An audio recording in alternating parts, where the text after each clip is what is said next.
I am going to be continuing my stream from the other day. If you haven't seen my previous stream, please check it out. It's fairly brief. You'll find it's a pretty good tutorial on how to embarrass yourself playing in front of a live audience on one of the early bosses in Dark Souls. So having said that, hopefully today is going to go a lot better. We're going to continue on exactly where we were. The only thing I've done since before is tried to do a little bit of audio balancing. I noticed in the last stream it was very difficult to hear, basically any of the game audio. So I've corrected that, and we are hopefully sounding better today. So the question is, do I want to go under the bridge or...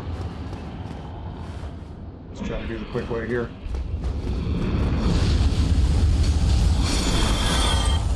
Alright, this is the free souls farming, and let's try to get the dragon to come down here. Come on, buddy. Come on. You gonna come? I would really like to go past you. Hello? Here we go. And we run, and we run. Grab the soul, and oh crap.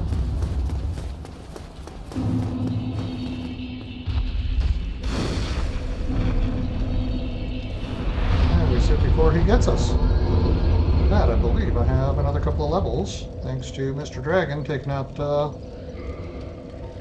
bridge full of enemies for me. Alright, so we are moving on. Go ahead and open up this gate. You know what? Let's start the stream off strong here. Let's try taking out this Black Knight up here. Now, Black Knights are very tricky enemies in the fact that they can do a ton of damage. But they are very, very susceptible to backstabs. Apparently so am I. I'm not sure why you're getting involved. I'd really rather you go away.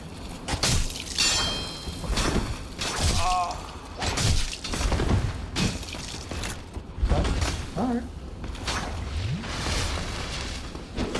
If we can just get everybody down here. So, in addition to backstabs, you can parry the Black Knights. Which I've honestly never been that great at, especially with the greatsword guys. Really almost useless on an incline like this. So let's see if we can bring him down to the flat ground. You coming? Hello? There we are.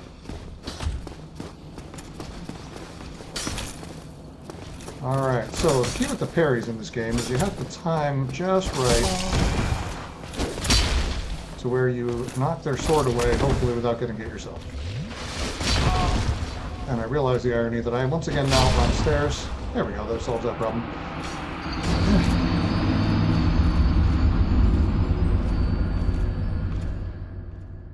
So we're going to give him one more try. If that doesn't work out, then I think we're just going to go ahead and carry on.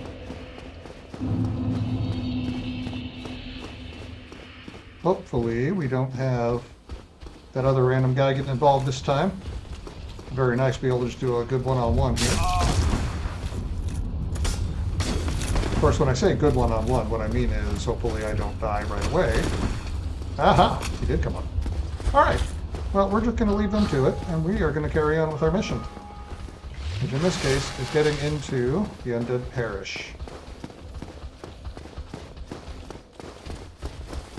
So that giant gate up there ordinarily is going to close on you, but the trick is there is one of these hollow knights who runs through and closes it. In fact, there he goes right now. So if we just come through here...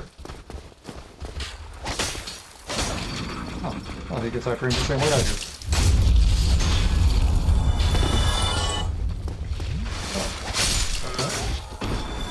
do. Now, I can just open this, and even if I do die, which, let's face it, the way I've been playing today is fairly likely, still not much you can do about it.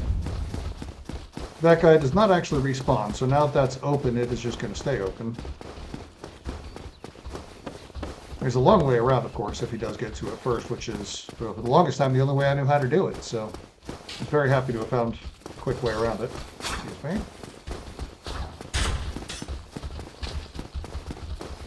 Now, before we crack on with the next boss, there's a couple of little things that we can do up here. Namely, we can get some upgrade material, and we can, as the clink, clink, clink might imply to you, hit up the blacksmith and get a little more power out of our weapons. There's also a couple other bosses that we can fight, but let's see here, what kind of upgrades do I have right now? So I have none, but thankfully he does sell the low tier upgrade materials. Let's go ahead and get ourselves a couple extra souls here. Use all of them. Of course, I'm not using them for level up anyway, so I might as well just use all of them here.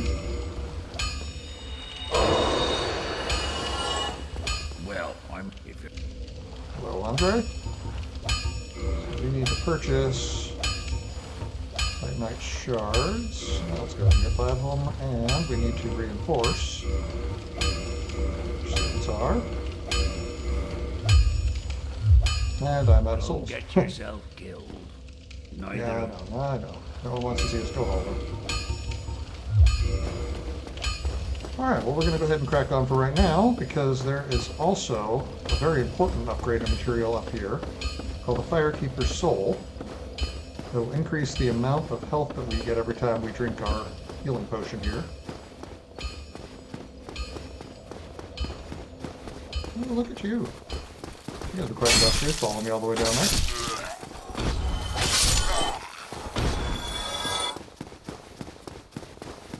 With these two, we got a cheeky little crossbow guy over here.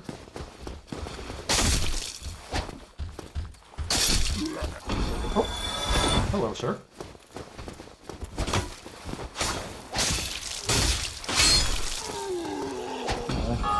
Got quite the conga line of enemies after me today.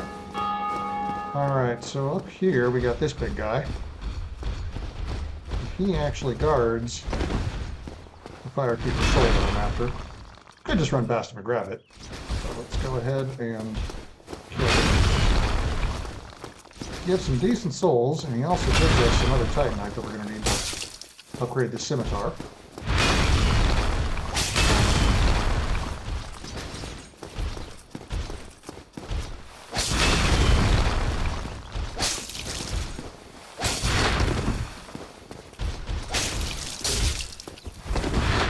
Unfortunately, despite the fact that he has a very open back, this guy actually cannot be backstabbed with easy critical, but that's okay. Alright, another Titanite. Let's go ahead and grab the Firekeeper's Soul here.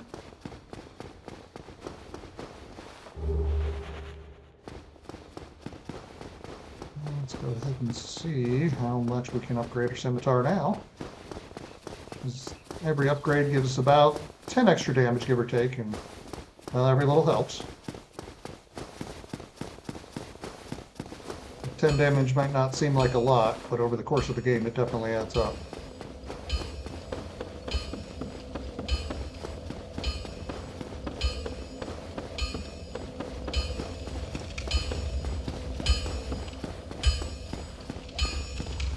Well, you need it. Hello again, indeed.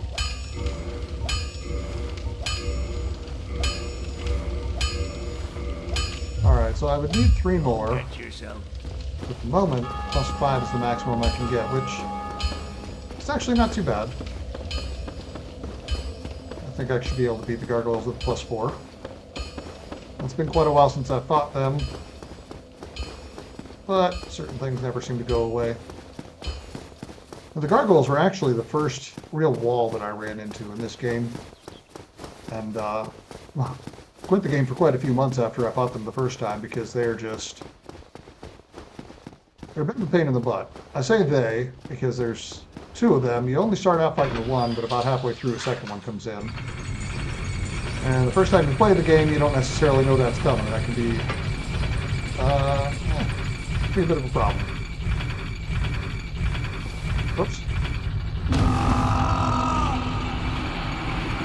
was unintentional, and that was quite unfortunate.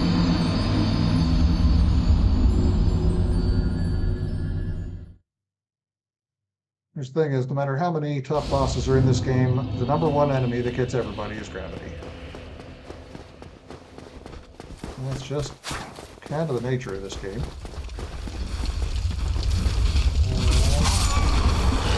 Okay. Thought I was going to be able to run past him. Apparently the thing is faster than I am. That's alright. Again, it's part of the game. I could go the other way around to get to Firelink. Basically just backtrack my whole steps. But I do believe that overall this is going to be the faster way. Not that I know it will, assuming I don't keep dying on the way. Up we go.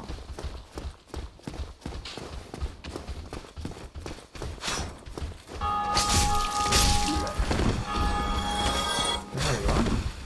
May you be coming. Got a couple more of you guys to get past.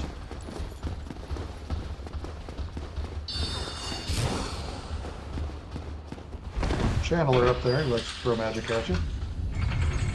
Off we go. This time I'm not going to jump to my death, but I'm still going to jump off in that area because there's a convenient item for later up there.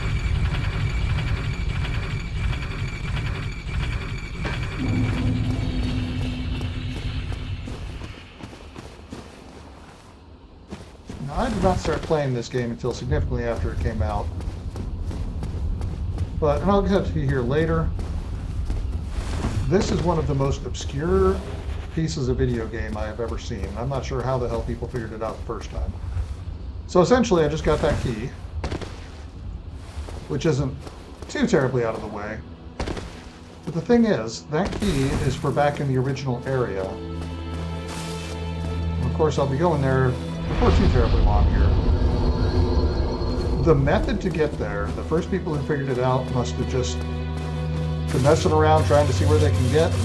They honestly got bored, maybe forgot. It's pretty crazy. Alright, so we're going to use that Firekeeper Soul.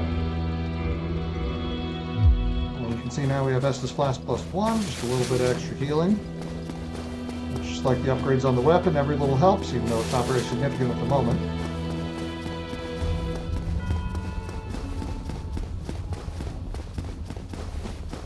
Well, now we are going to go back up because that church that I just came down from is where we find the first Bell of Awakening, as we've heard the NPCs talk about a couple of times. Or at least we would have if I had taken the time, I guess.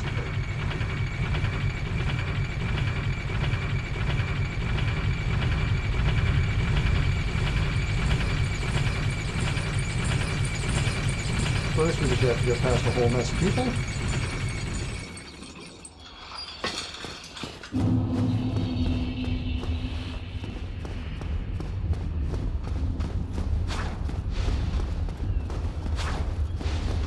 Sir.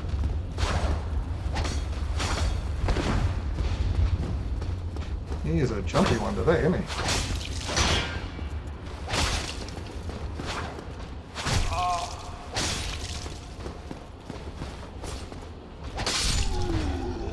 Okay. So there's him down. So there's that channeler I was talking about earlier. The problem is he is not alone. He is surrounded by a ton of these very, very easy enemies, but that glowing blue means they have all been buffed up at the moment, and that is, for my purposes, quite unfortunate because it means they're going to do extra damage. So we're just going to try to clear these guys out as efficiently as possible without taking too much damage, because I definitely want to get rid of him. He is thankfully a non-respawning enemy, so as soon as I get him the first time, I'll never have to deal with him again. Unfortunately, all of these guys, I will have to deal with again. Okay, alright. And that's why we want to avoid the extra damage.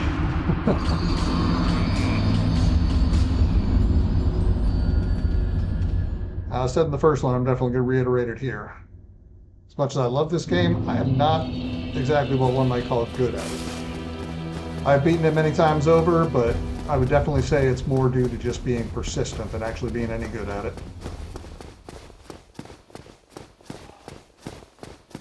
I mean, at a certain point, I guess skill does come into play, but you watch a lot of people out there, and well, let's just say I'm lacking in a lot of the skills that a lot of other people have.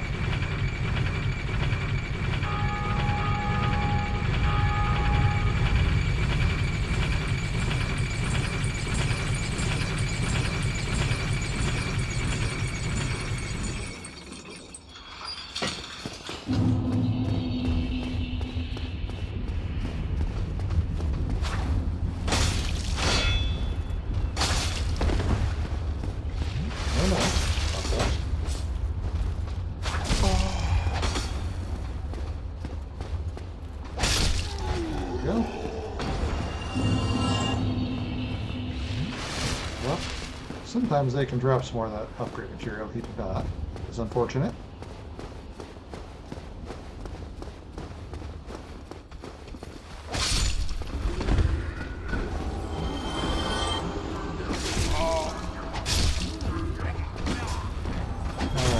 He's doing his crazy little dance, which unfortunately means once again I'm dealing with stronger versions of these enemies.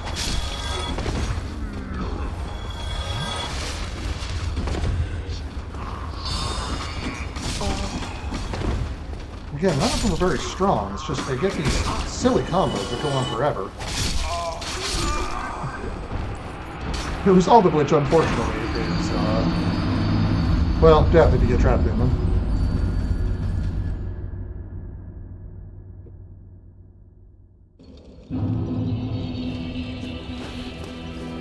So we go again.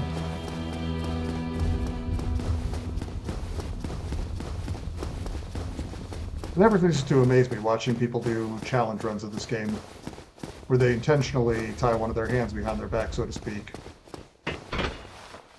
I love this game, and I've done some very low-level rule sets for myself. But watching the ridiculous circumstances that some people put themselves through to play this game with, you know, very specific limited armor sets and limited weapon sets is absolutely amazing to me because of how much I struggle, honestly, just to play the game sometimes.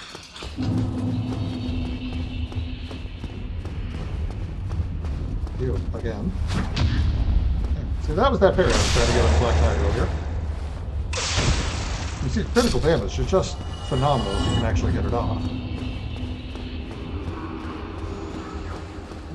Okay, into the dance. So once again, they are powered up. Get them to bottleneck themselves would be great.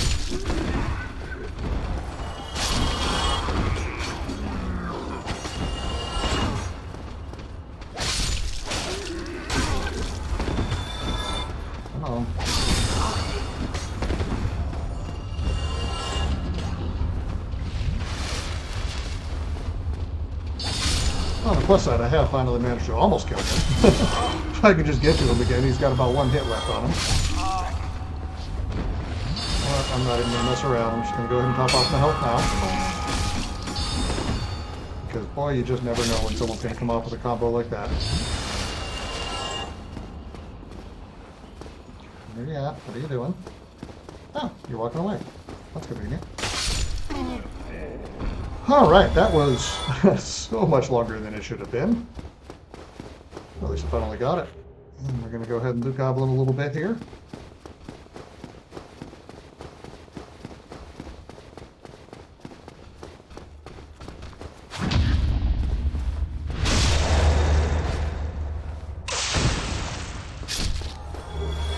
Hey, more Titan Knight. Excellent.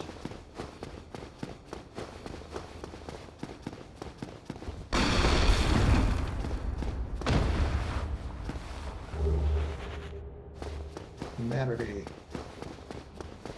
If anyone hasn't played this game or isn't familiar, Humanity is a mechanic to get you not looking like beef jerky anymore. Essentially, if you use Humanity and get yourself... Alright, we are going to send him back to Firelink Shrine. Okay, you're welcome. So if you use Humanity and you go to Firelink Shrine, you can restore your Humanity. And in doing that, you actually look like a person again instead of a hollow. Honestly, this game is not as punishing as a lot of others is, so I don't really care so much. In Dark Souls 2, every single time you died, you would lose a little bit of your maximum health, and the only way to restore your maximum health again was to restore your humanity. In this one, the only thing humanity really pertains to is whether you can summon helpers. So if you're a human, outside of certain boss arenas, there are NPC helpers, or if there's other people online, they can drop little marks that can help you as well. Basically, you summon in another human player to actually play with you, which is really great. It can be a lot of fun. Other than that, though, the only thing humanity really does for is open you up to human invaders, which is annoying to say the least. Again, I'm not very good at the game. The people who tend to do invasions usually are pretty good at the game, so I would kind of prefer to not deal with it. Okay. Bad start.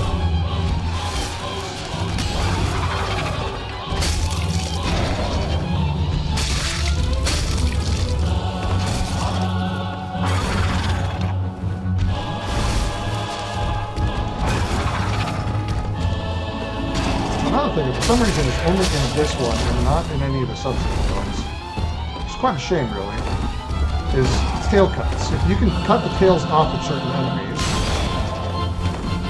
you'll actually get their weapon. But additionally, you're denying, in this case, that axe on the end of his tail is an additional weapon.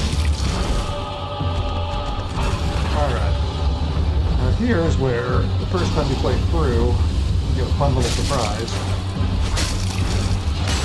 And number 2 comes in. And he really just likes to charbroil. So my preference is usually to try to get him first, as soon as he does appear.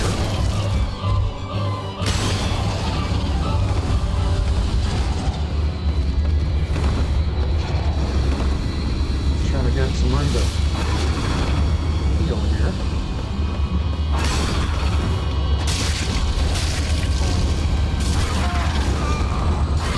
And there's a death. Which again, not unexpected in this game. That was in fact quite alright.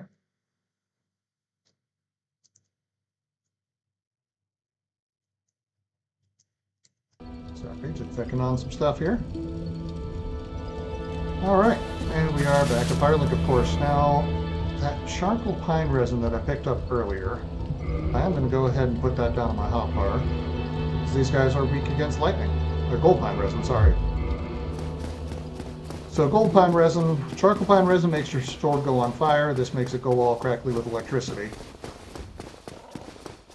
Which, since that is the gargoyle's weakness, is pretty convenient.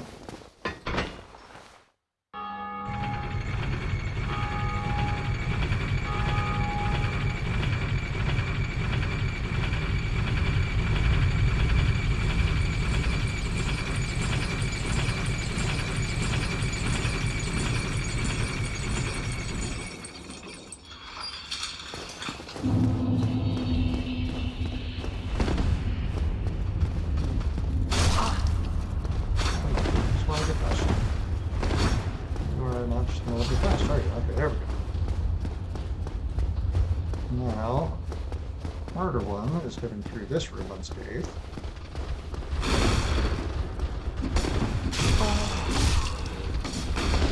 Just really don't want to deal with all these guys. Come on. Oh. Not today.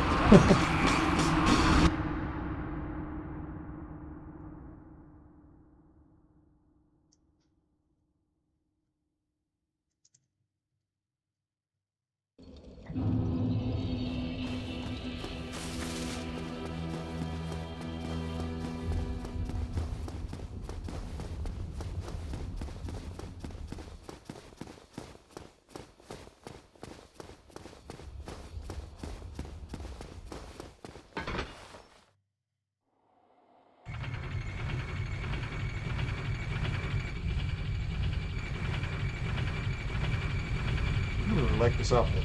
It's a nice one.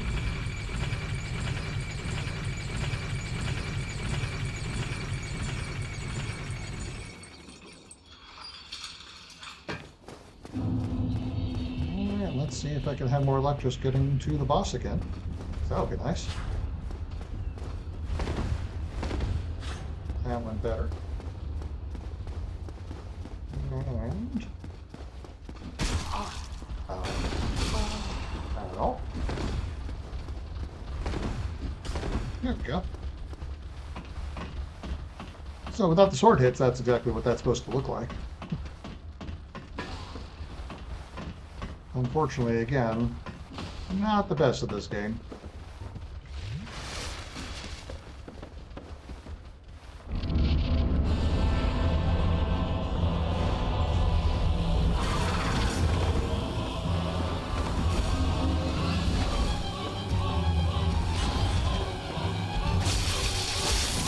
That is much better damage than it was before.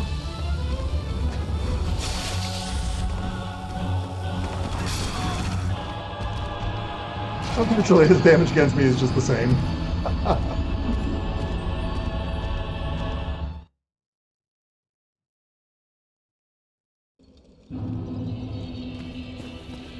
So once again, we go again.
Alright, so it's 2 in a row where I got through with exactly 2 sword swings, so maybe I'm getting some consistency here.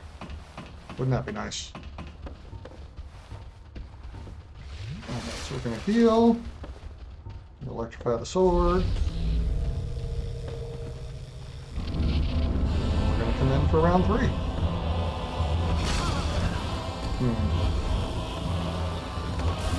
Blame camera shenanigans for that one.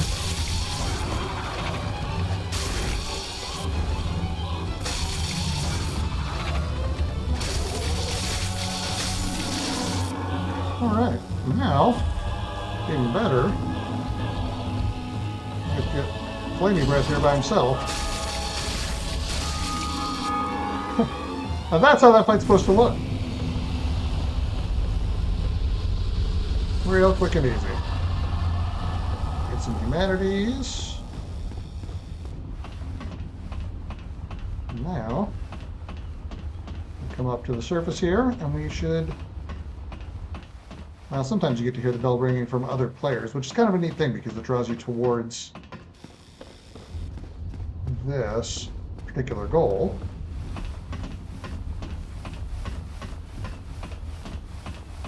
Thankfully, those are the only 2 that come to life for quite a while. And here's the first Bell of Awakening. This gets us about halfway through what could really be considered the early game. Like I said, the fun part is if anyone else is playing this game at the moment online, they might have just heard my bell ringing, depending on various magical internet factors.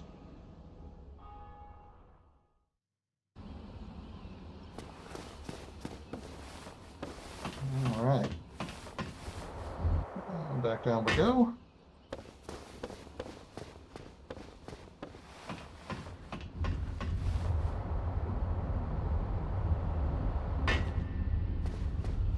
Greeting. Hello, I as am well. Oz. No, Pit cometh. Let's see here. Do you have anything I need? I have 7 homeward bones at the moment. No, Which actually I think I'm just going to go ahead and do. A shortcut back to Firelink Shrine.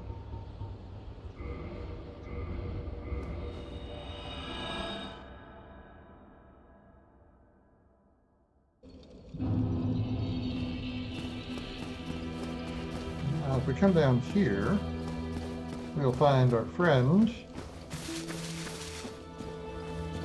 He's not yet here. Not sure what I missed. So ordinarily that gold knight who was in the tower there, sitting down there, I thought he came after the first Bell of Awakening. I must be missing something. The thing is, he has a very, very important ring that he is holding, and he wants to give us.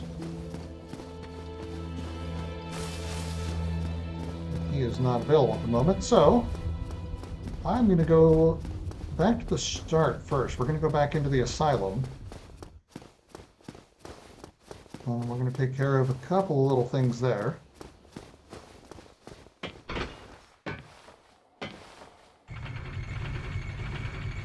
You know, earlier I came up on here, and I jumped across and I said there was a very convoluted way of getting back to the intro. That key is not actually required to get there, but it is required to get an item that I really want before we go after the next Bell of Awakening. So we come up here, and you can see the prompt crawl up like a ball. So we pretend to be an egg. And this is the part where it's really confusing. We have to sit here for about 20 seconds or so before anything happens. It's very strange. Once again, I'm not sure who in their right mind thought of this in the first place, who tried this, and well, I mean, now it's fairly well known across internet lore, but I have no idea how someone figured this secret out initially. Well, I realized we were kind of sort of tucked up like an egg. For some reason, apparently, this crow just takes its eggs back and forth between its nests. I'm not entirely sure what's going on there.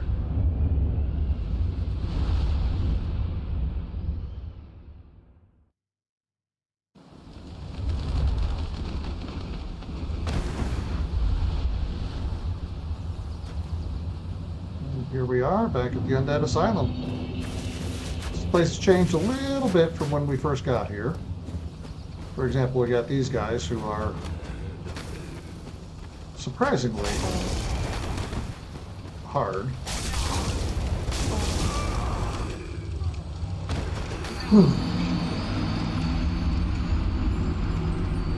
The number of times I have died to them is incredibly embarrassing, to be honest with you.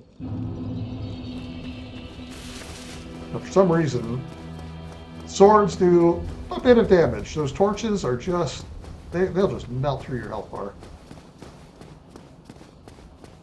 Melting, no pun intended, but works quite well, actually.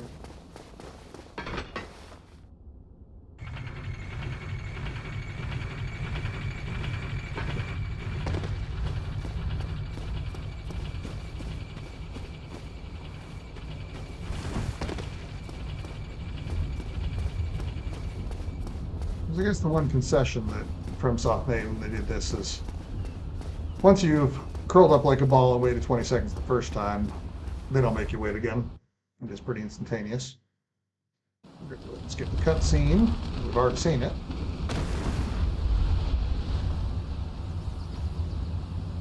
You know, the lore is that I vaguely look like one of the eggs. It's kind of unceremonious the way she drops it. It doesn't seem like it'd be very good for them.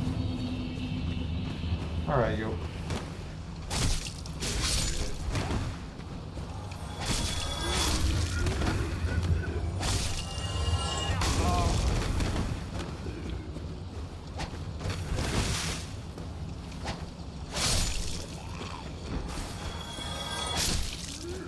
Okay. Now with that, I can actually get into the asylum. But first, we picked up that rubbish earlier. Let's... if I can remember where I'm supposed to take it. There we go. So if we take it over to this nest, you can hear they want warm and soft stuff.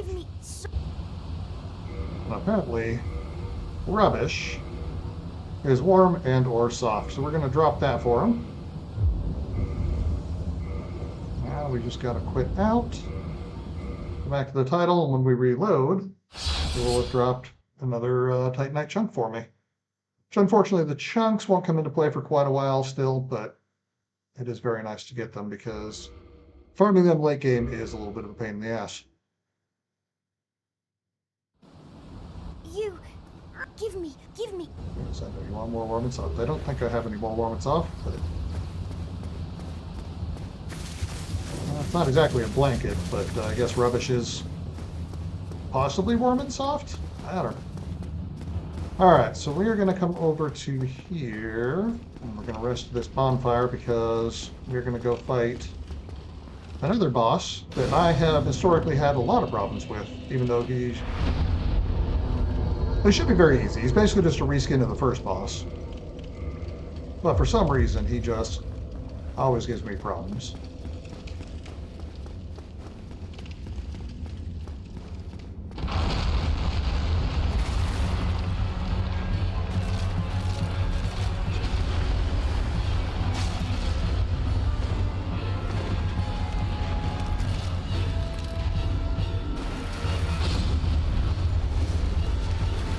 Do come down after me, but generally speaking, this demon will take care of him for me. It's kind of nice of him. Now, perhaps the biggest problem with this boss is just that you do nothing for damage.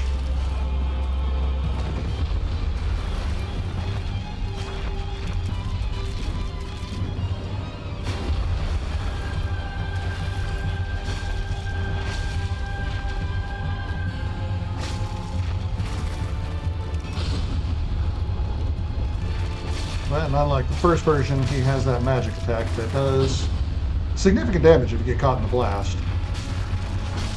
And he is very, very predictable, which is nice. You just stay behind him. All he really does is tries to squish you, or he uses that blast of magic in his front.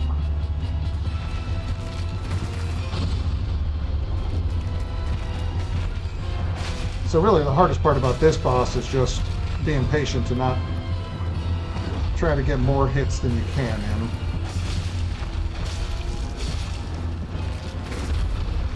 Not getting trapped in a corner is good too, so I'm going to go ahead and move away from there.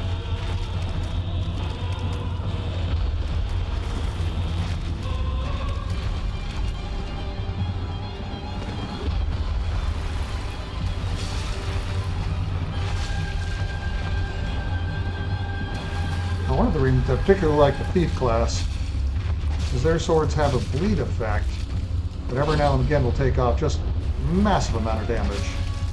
I have no idea if the scimitar bleeds or not, which sounds like a very funny statement. You would think that slashing anything with a big old sword is going to make it bleed, but if it doesn't have the specific effect, then I'm not going to get the proc, which means I'm just going to have to deal damage the old-fashioned way, a little chunk at a time.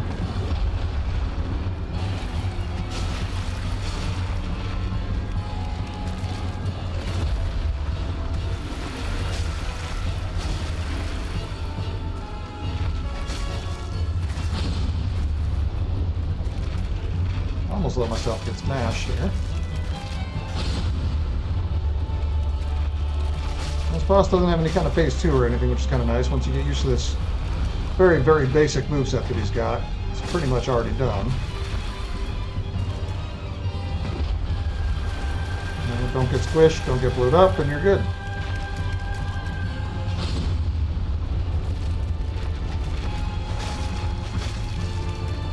Now, if you don't stay right behind him, he has some other moves.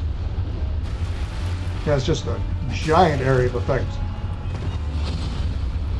explosion similar to that, but much, much larger if you try to stay in front of him.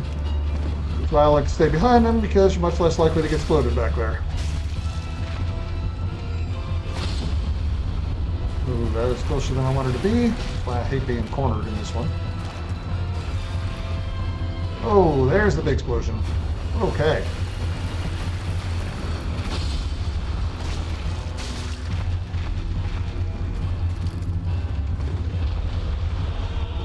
So once again, that is why we like to stay behind him instead of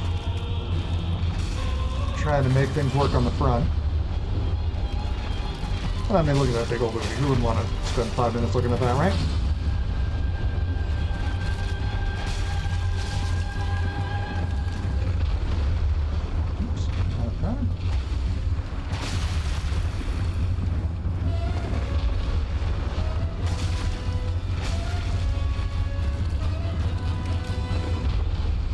Slowly but surely, we're whittling them down here. I don't like counting chickens and whatnot, but it's looking pretty good for a one-shot. Which I will take because this guy is just a very long, irritating fight. Oops. That was close.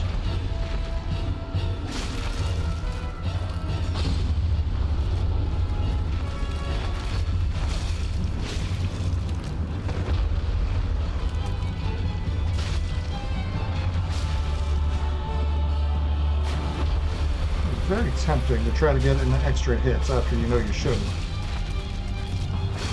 Like, it is just so easy to get overly greedy in this game.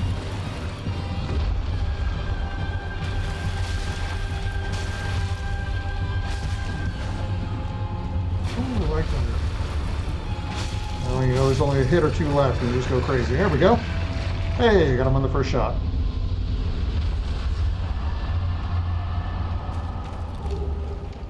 Titanite Slab. As much as I've been saying those Titanite chunks are late game, that slab is actually the very last upgrade material. There's only a couple of them in the game, which unfortunately kind of discourages weapon experimentation because you can only ever get one to its maximum form. We've got another Black Knight here, but he is guarding a key that I'm going to need for later. So we are going to try to take him out. Hopefully he is not too bad on me. Alright. One parry down.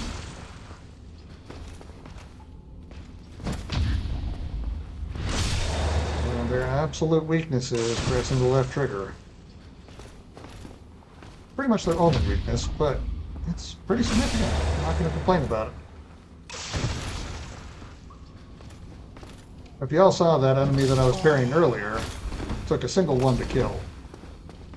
The fact that I've already gotten 3 and this guy's still standing is an indication of how tough these really are.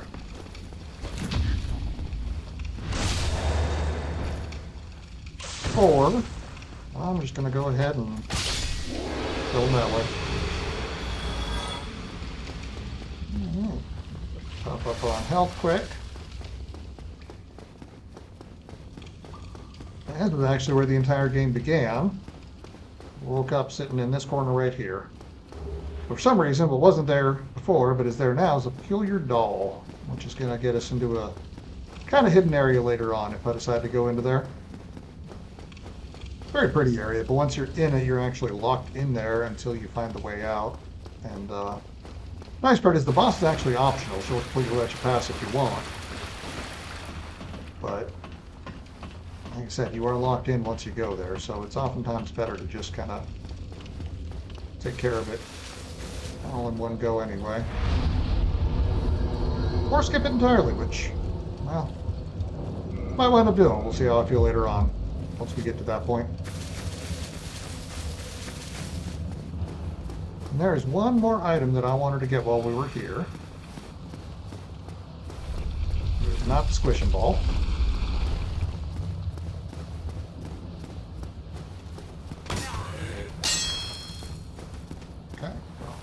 Agree to disagree on that. There we go.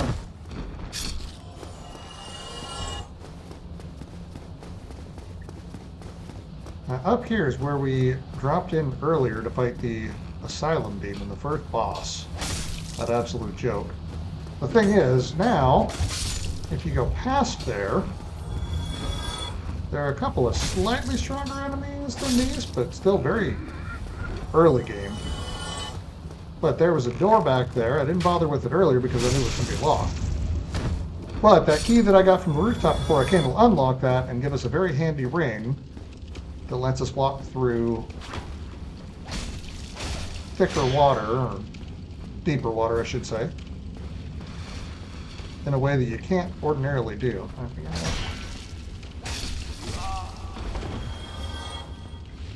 So ordinarily, when you get into deep water, you get slowed down significantly. With this ring, you basically get to pretend that it's not there, and you just get to run like you do on normal land. Which, for the next area I'm going into, Blanktown, is extremely convenient, because not only is it deep water, it has the added bonus of being poisoned, so the longer you're in it, the more damage you're taking. Alright, so with the peculiar doll in hand and the rusted iron ring in hand, we'll just have to fight these damned torch hollows again, and we are good to go. You guys, we cool? We cool? Yeah, we're cool. Okay. And back.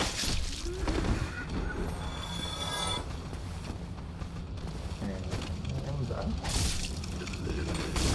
Ow. Go away. Huh. Conveniently, he hasn't seen me yet. Let's go take care of him real fast. Yeah. Now, as my son and I recently realized, as soon as you get back from this place, it is extremely easy to fall to your death and be stuck right back where you're at fighting those torch hollows again. So I'm going to try to avoid that at all costs today.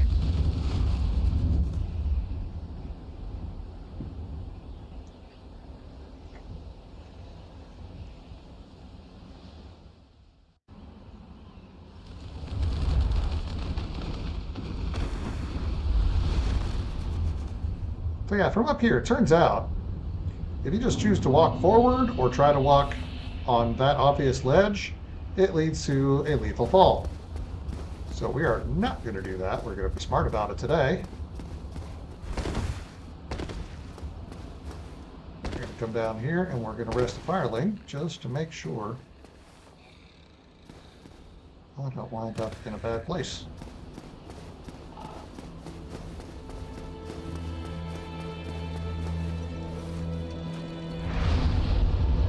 Alright, so if I do die again, I will be coming right back here, and that is, of course, very helpful. Oh, there's a friend. Hello there. Alright, so he gives us sunlight metal, which is not particularly useful. Like I said, the thing is, he actually has a ring that he wants to give you too. Oh. And the thing is, you have to encourage him to give it to you. Sure about this. Okay, well, not sure why. I am having a lot of trouble kicking today. No, I don't want to punch you. I want to... There we go. There's one. For whatever reason, they don't get mad at you kicking them, just punching. But, whoops. All right. Hey, buddy. You okay? You okay? You're not okay. So, once again, we're going to go ahead and quit out and come back because we need to reset the state.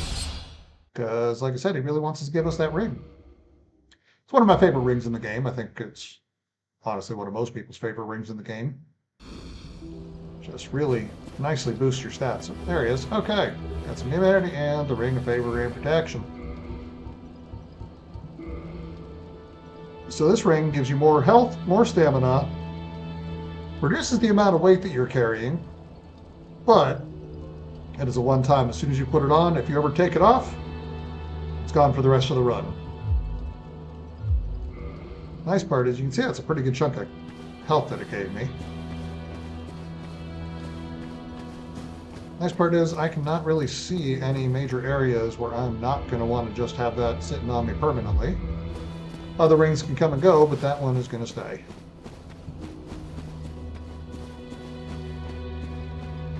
I've not played around too much down here yet today. Very often I'll do a couple of crazy death runs to get some items.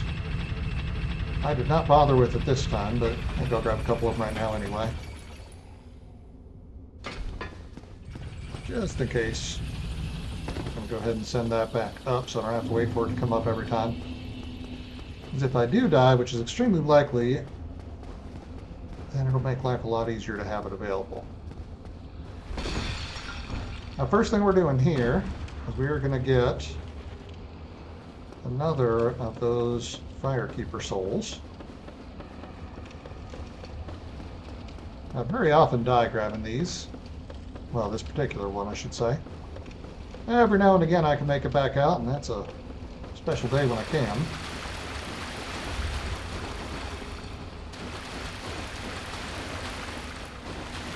Problem is, these ghosts cannot be harmed right now. You know what? Let's go ahead and just Oh. Not gonna let me. Alright. That is fine. I should have had it on my hotbar ready to go.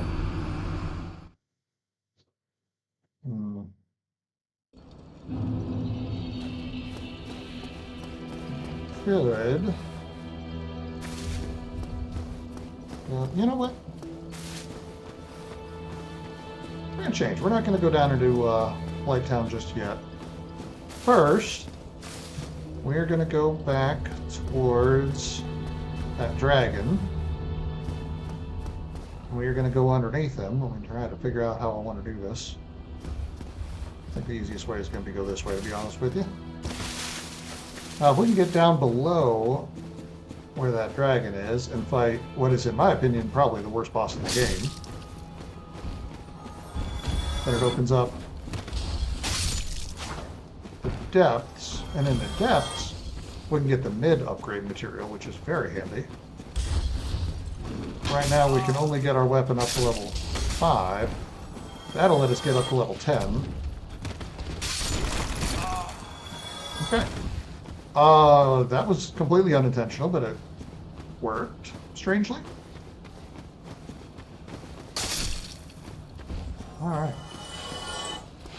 So, moving on like nothing ever happened.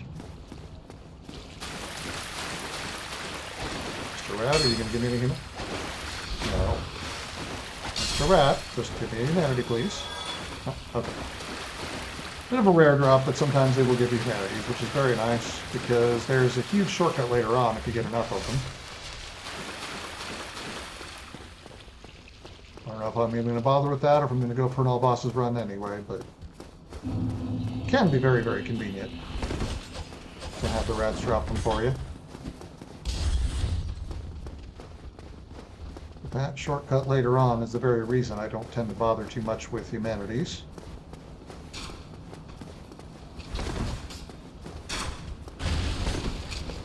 Alright, we are back here.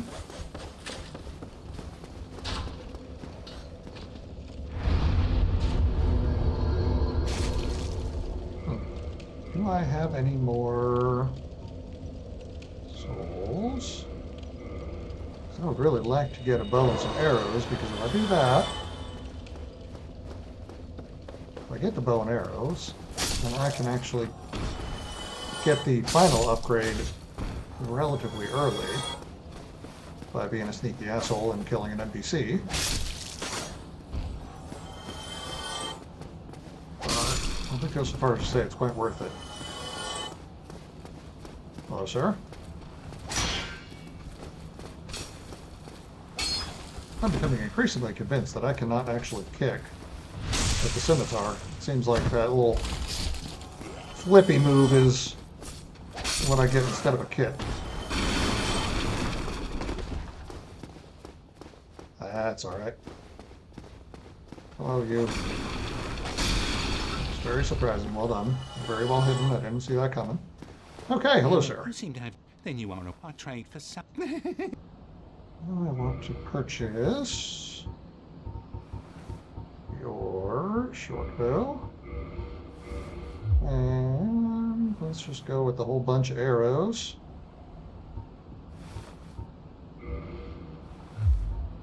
You know what? Let's splurge a little. No, they're very expensive. So we're going to get... Yeah, sure. 100 arrows should be good. Should be more than enough to kill an NPC. And now, let's go fight the absolutely dreaded Capper Demon. The thing about the Capper Demon is, he's not actually that bad by himself. Like, Capper's actually a bit of a peach, to be honest with you. Problem is, the Capper Demon is not by himself. He is trapped in a room about the size of a shoebox. Gentlemen. You know what? And in this tiny little room, it also has two dogs that just complicate things unnecessarily.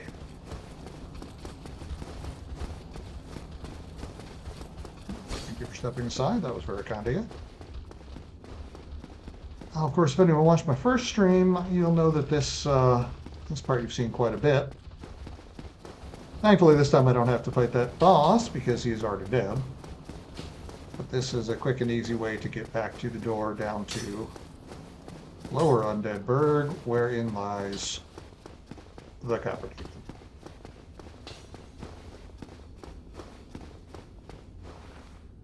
Truly, I am an idiot, because I could have just come up the stairway right up there. I did not just have to go around at all. That's right, we're here now. Down we go. There's actually two very convenient shortcuts here. And shortcuts to me are very important because I am at the best of times absolutely terrible at this boss. So we'll open this one up. That's that room where those two guys in the night always try to get me. Now, first things first, let's get some roast dog.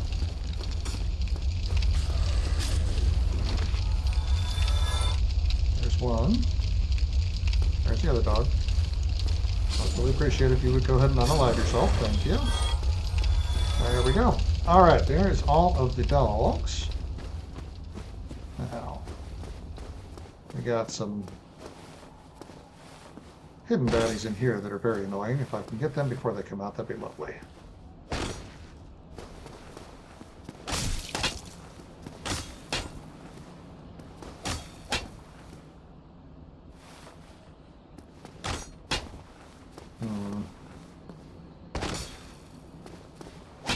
Sir? Oh, did I move him when I hit him? Okay. Maybe I can get you.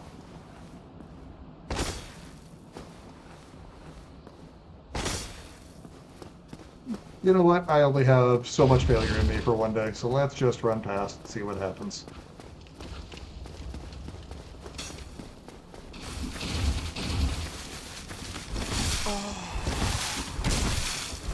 And predictable result. That's okay.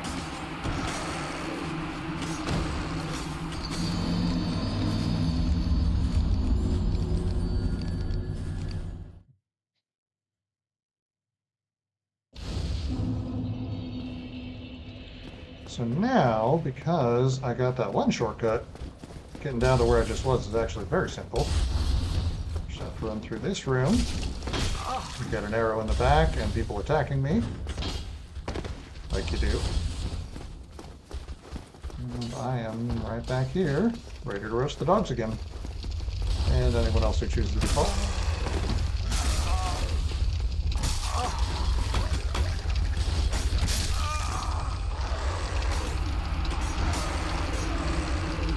Oh, I do love this game.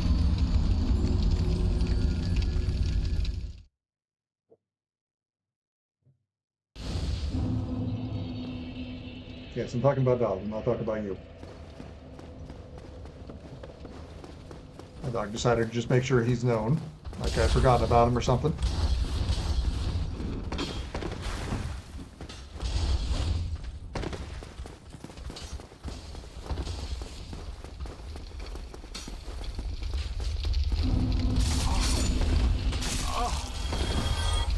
Okay, so that one unalived himself.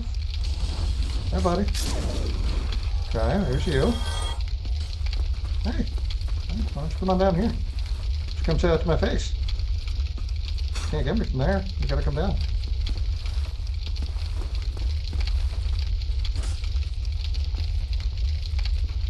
Oh, you're certainly gonna try though, aren't you?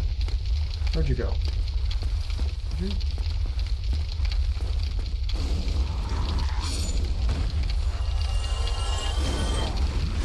There we go. He decided to piss off. Perfect. Alright, well I guess let's be smarter about this time.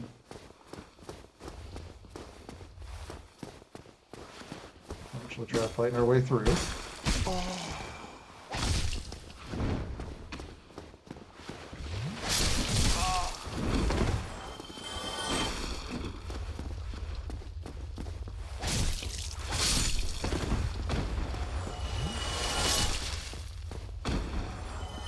halfway there.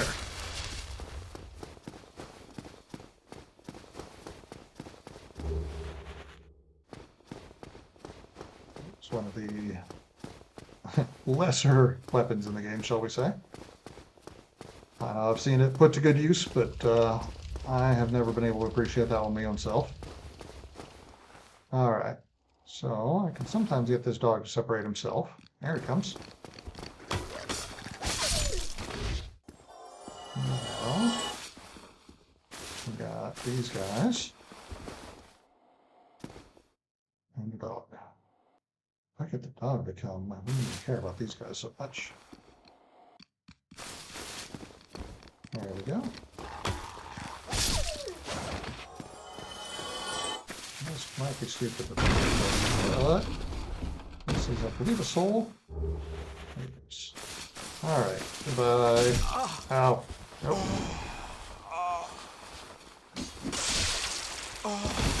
Much as I love backstabbing, not a fan when they do it to me. Go figure. Alright, we'll take a break, and we are going to come out here. Another pair of them.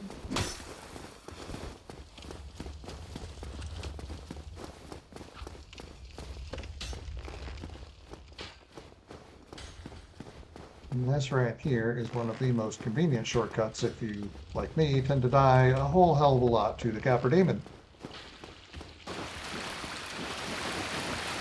A little bit of a longer run up, but the ability to just run straight here from Firelink is so nice.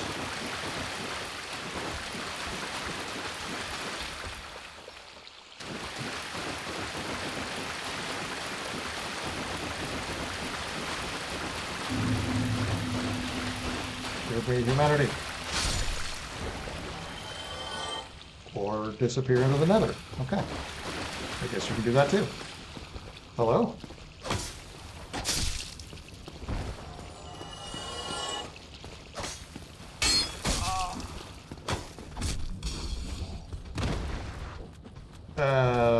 Meant to do that. That was 100% intentional.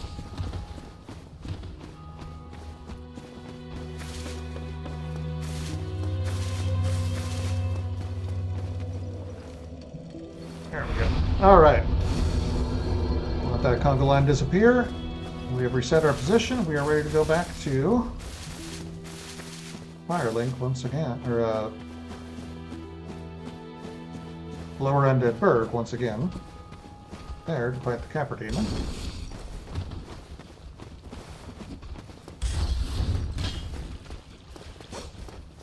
There we go.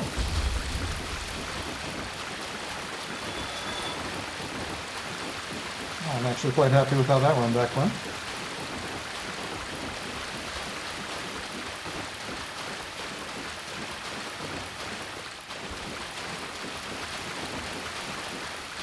Hello, you. I don't think I need anything right now. You know what? I can't afford that. Never mind. You're useless for now. Yes, I'm a humdrum lad, I know. If I had a nickel for every time somebody called me a humdrum lad, I'd be a rich man.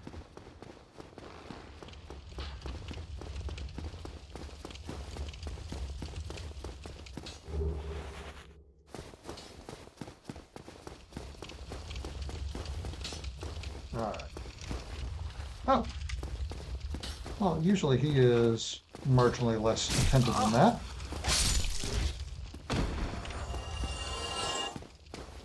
Usually he sits with his back turned for a while. And you can sneak up and get a backstab, but that's alright.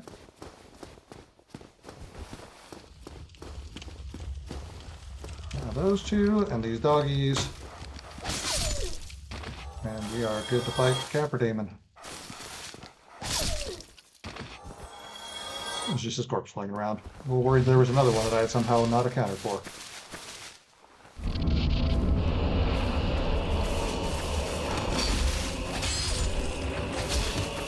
Alright, so this is going quite well right now actually. I already got rid of one of the dogs. Didn't even make an on-screen appearance because I killed him before you can even really tell.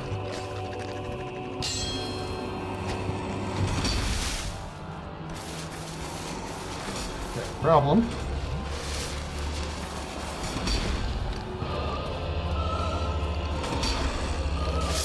There we go. Now, me and Mr. Capper Demon can have their stand-up fight. Which still doesn't always go well. Oh, and once you get rid of the hard part of the fight, as in the dogs, the boss, which should be the hard part, well, sometimes can still get you.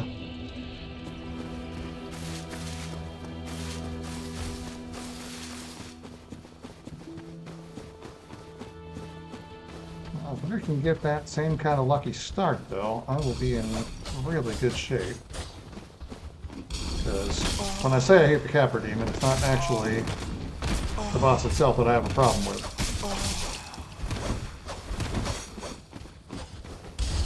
Okay, well, at least they're all out of my way. Now, I would certainly not go so far as to say that that went well, but it went. It's done now, I guess. I just realized I forgot to turn that other Firekeeper soul. I'll take care of that in a few minutes. First, we are going to Capper Demon. We're going to get the large ember and give that to the blacksmith. And then I think we might go ahead and take a detour and open up the other large ember. Or the very large ember, as it were. See just how powerful we can get before we even get to the halfway point of the game. There we go. Inattentive enemies makes for a relatively easy situation, which is nice. There we go.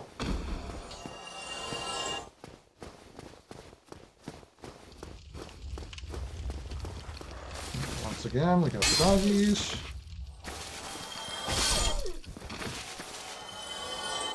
And once again, we have the Capper Demon fight.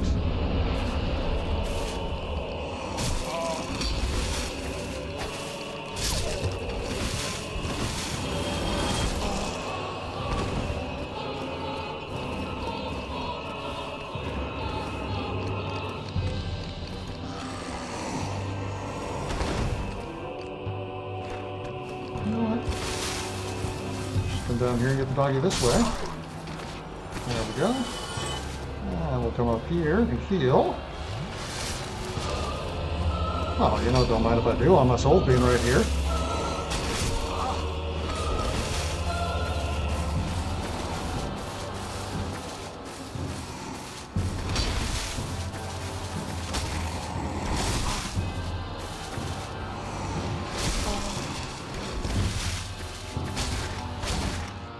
See, he's actually very squishy relative to a lot of the other bosses. He just takes a lot of damage per hit.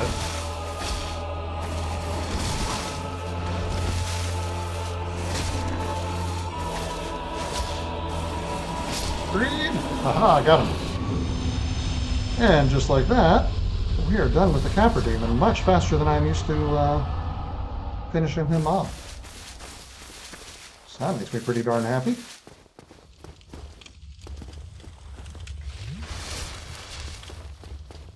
Now the question is, do I want to even bother fighting the Gaping Dragon? Not a terribly difficult boss. Well, I did say I was going to do all bosses, so I guess I might as well. He's really just a little bit past December that I'm planning on picking up anyway. So I guess just answer my own question. Could always come back for him later, but, well, he's right here, might as well.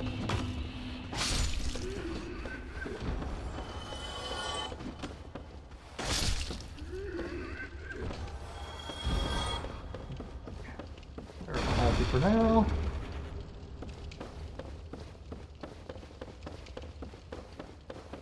And you, seeing how successful your brothers were, I can definitely see why you're so excited to get involved.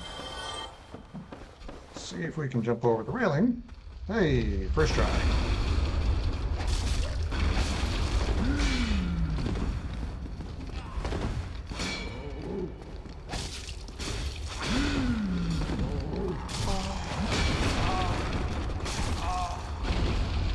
A little bit of lore, this beefy lad right here is actually a female.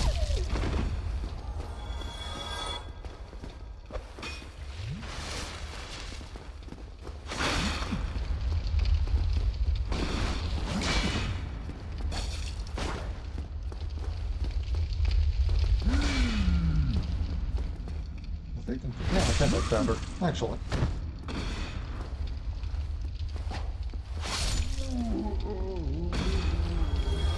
And I got a sack. Hooray. Much like the rubbish, that is not really actually all that useful by itself. However, you can trade it as something apparently warm and soft. And in so doing, you will get a... I believe it's the Demon Club. It's the one the Asylum Demon attacks you with. Which, I mean, it's a fine weapon in its own right, I guess. But I've never really been a huge fan. Alright, sewer chamber key. That's going to open up the next bonfire up here. I'm not sure I really want to bother with, to be honest with you. I don't intend on dying to the Gaping Dragon. I would prevent a bit of a run back, but don't bother.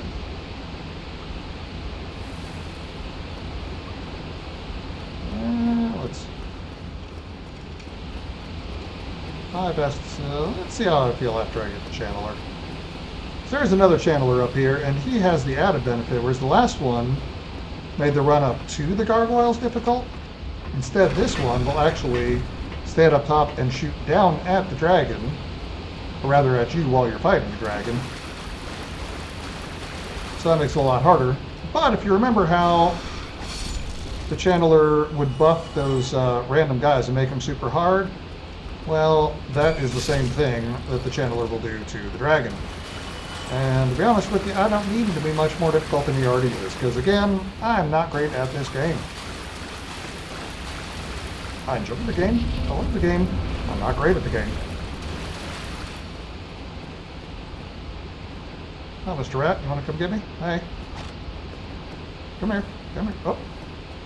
Alright, Channeler's coming up first. That's fine, he's the one I really want. No. No. Thank you for rolling after her. He's already missed me. There we go. So that is that problem solved. Problem saying solved.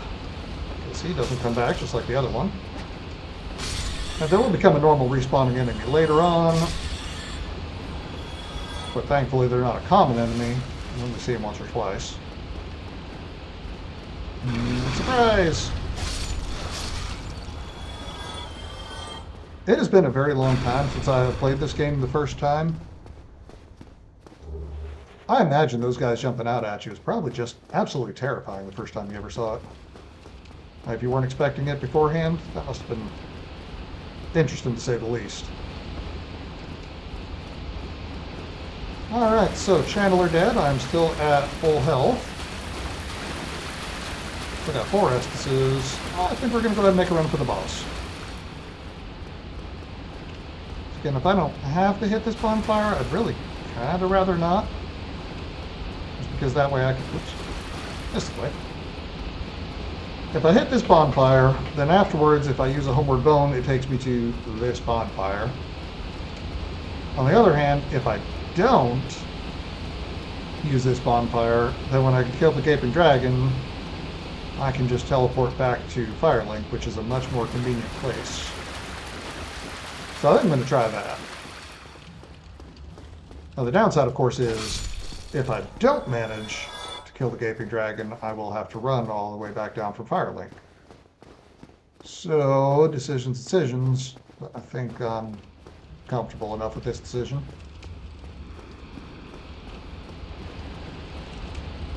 I still don't.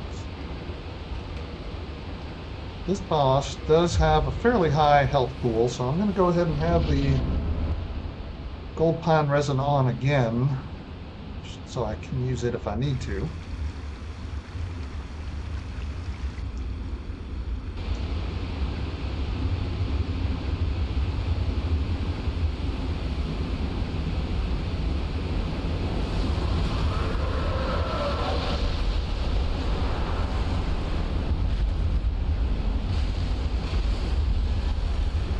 There's a lot about the lore that I don't know about this game. I remember something about this having once been a great dragon that got twisted by some sort of greed or something. It's really kind of a tragic tale.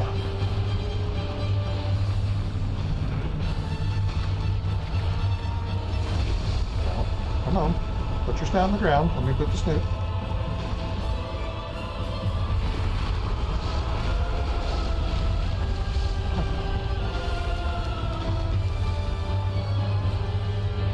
Oh, I was saying earlier about the tail cuts. This is one of the many tails that you can cut. Stop turning. Let me get behind you, please.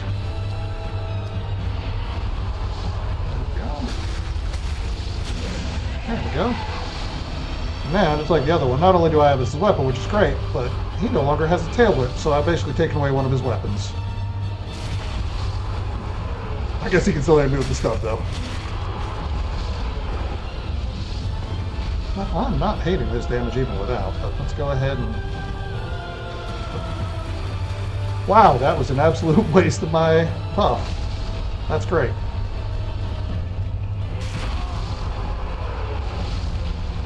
So what happened there was I accidentally immediately put my weapon away as soon as I put the resin on it. And when I took the weapon back out, it no longer had the resin on it.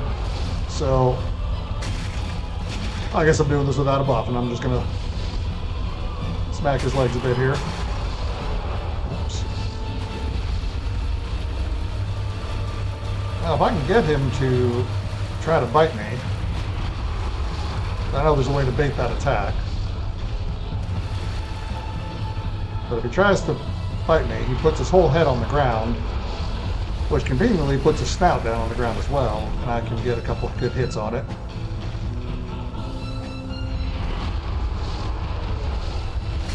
The snout is actually his weak point. You can see I'm not doing a ton of damage on his legs here.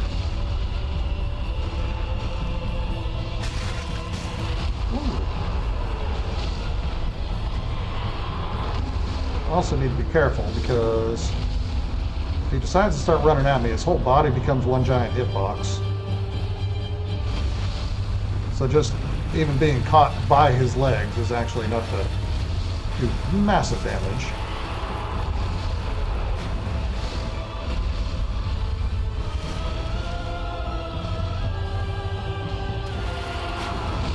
There we go, that's what we were looking for. Of course, I can't get to his snout from here.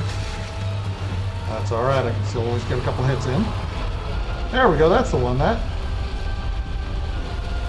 This move really, really hurts if you were caught by his legs.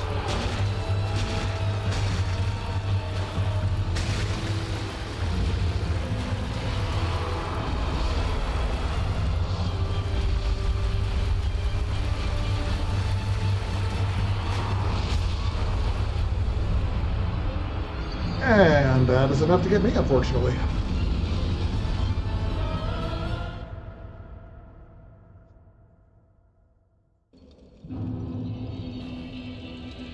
And so we are back here. I mean, good news is I do have more Estus flasks now. Always got to look on the bright side. By the time I killed the Capra Demon and got down there, I was down to only 5. So, maybe this wasn't the worst thing in the world.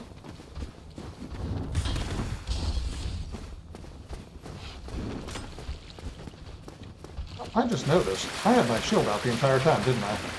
That's kind of funny.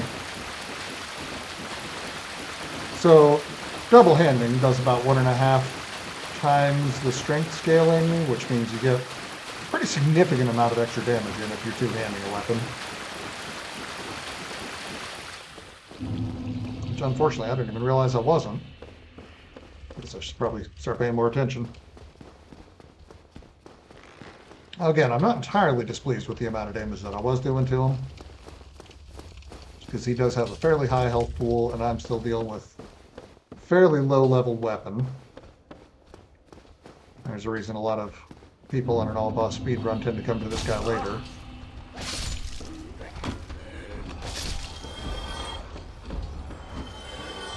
But I just figured since I'm here, we might as well. Let's see if I can get this. Well, it would certainly be helpful if I hit the button to jump.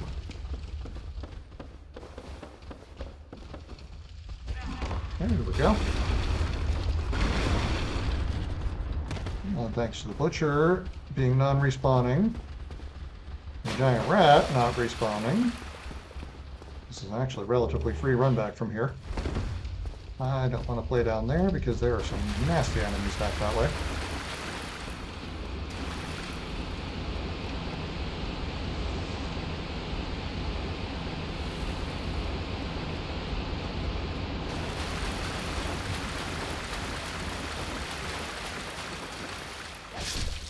Yeah, despite the fact that this run back is much longer than if I had run to that bonfire, or if I had rested to that bonfire, the fact that I have 9 Estus Flasks instead of 4 this time is a huge improvement.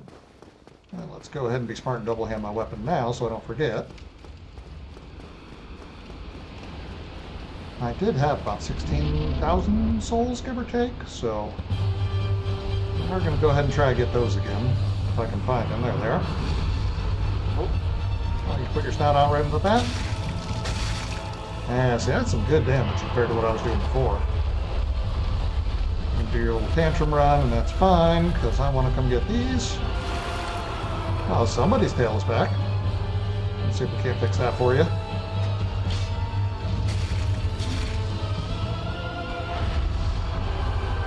This is a way without getting hit by it ourselves.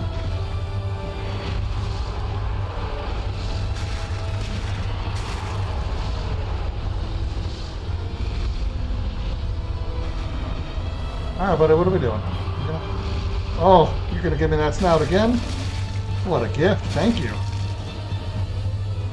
Okay, and tantrum run. Oh god, oh god, oh god. No tantrum run, no tantrum.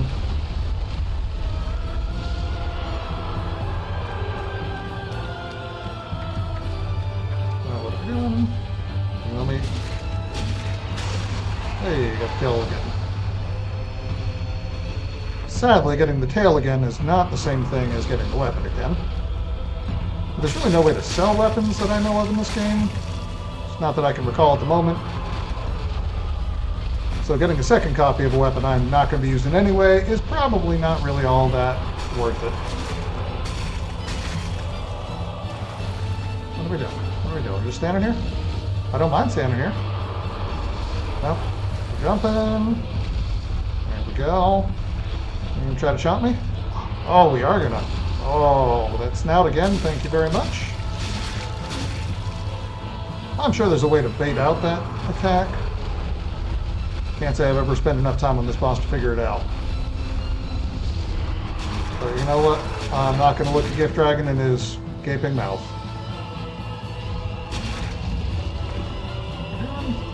Oh yeah, tail swipe.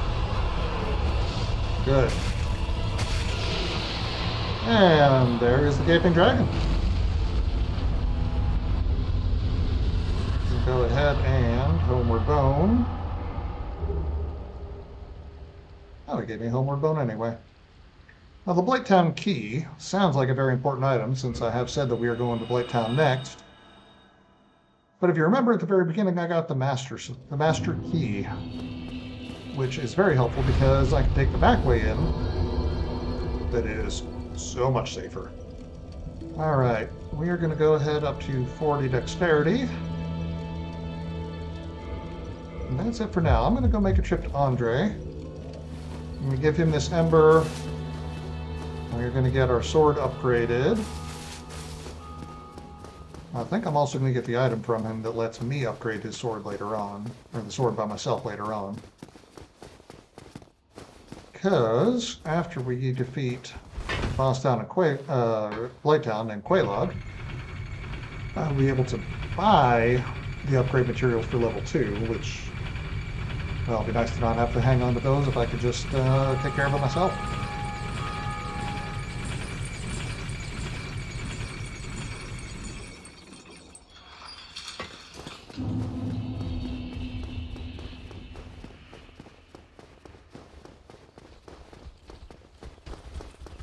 One of the things that's always really impressed me about this game, especially compared to the later parts of the series.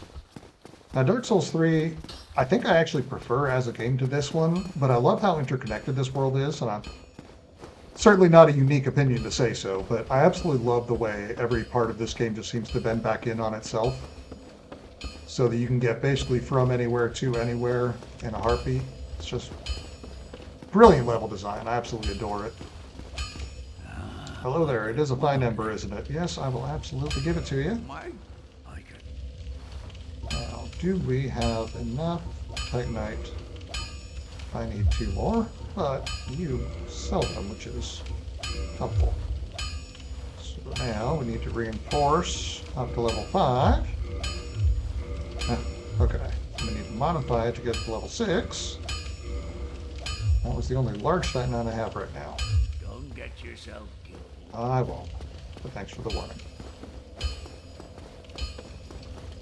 So, to knock out the Moonlight Butterfly, just to give myself another quick boss. You know what? The extra damage has been doing me pretty well so far. I'm not capped out at the moment, so I think we are going to go into Endurance, give myself a couple extra sword swings. I say a couple, that was probably a fraction of sword swing right there.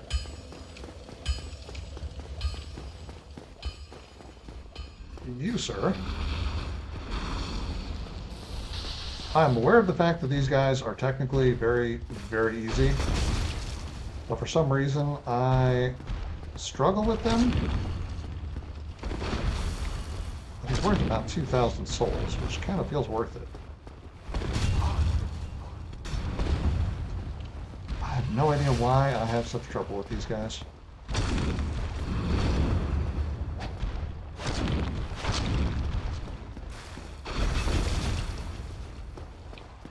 I suppose the environment doesn't help in this case. I keep tripping over these objects.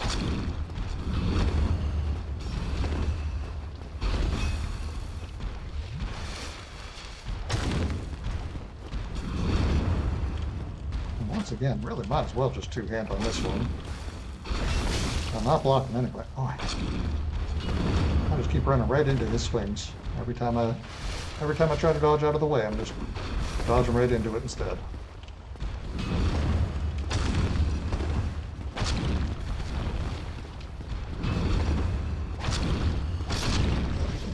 Go.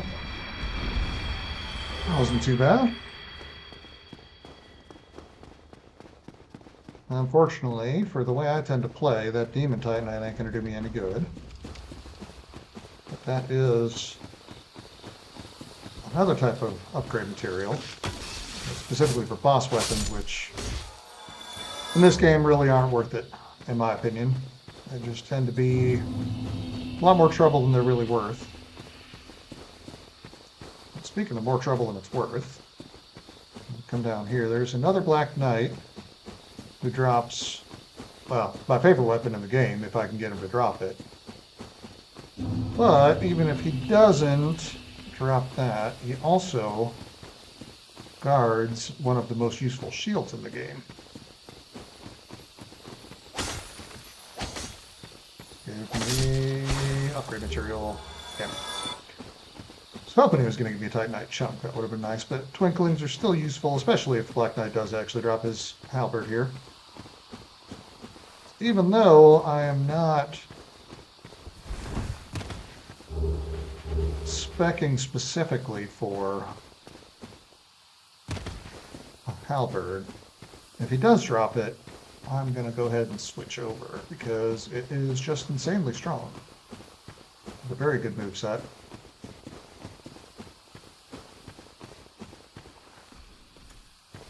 Hello, sir.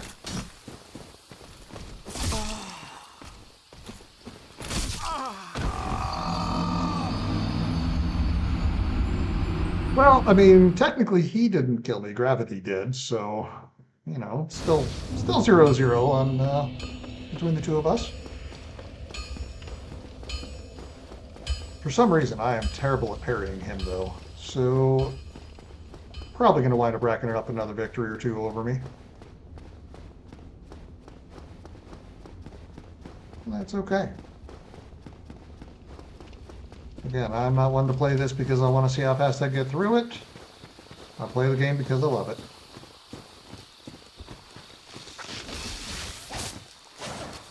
Oh, tricky.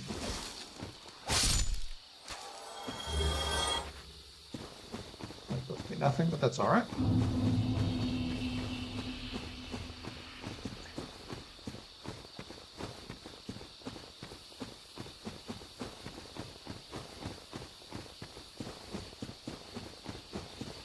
Well, I might go ahead and tag the bonfire that's behind this knight just to make life a little bit quicker on subsequent runs, because, again, the likelihood that he's going to wind up killing me again is well, higher than I wish were true, that's for damn sure.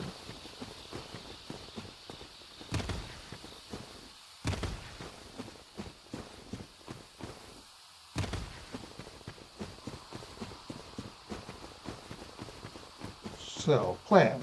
I'm going to grab my souls. Drop down and grab the shield. Wow, you were very ready for me, weren't you?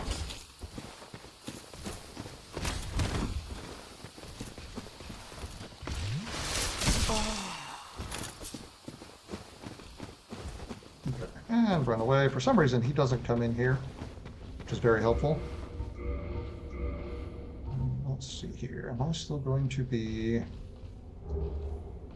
quick rolling? Yes, I do. Excellent.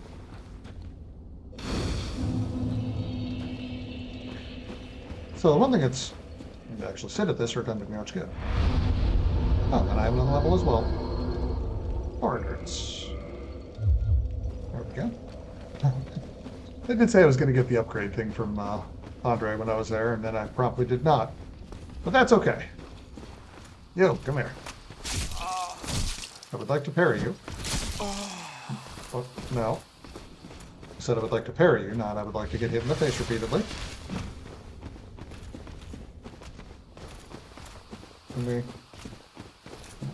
Can I backstab?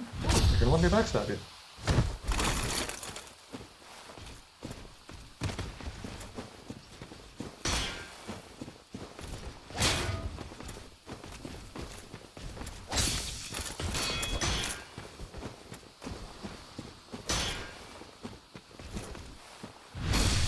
Well, the parry actually does a lot more damage.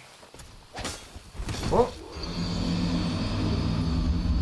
Well, he did not drop his weapon anyway. However, he did choose to unalive himself promptly before I unalived myself.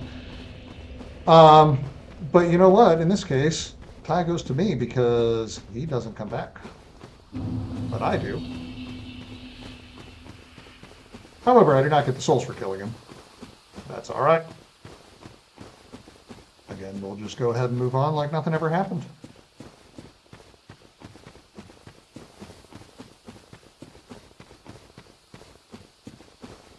Now, on to the butterfly. Which is another boss that should, on paper, be very, very easy. But for some reason, sometimes I just really struggle with it. So we'll have to see how it goes today.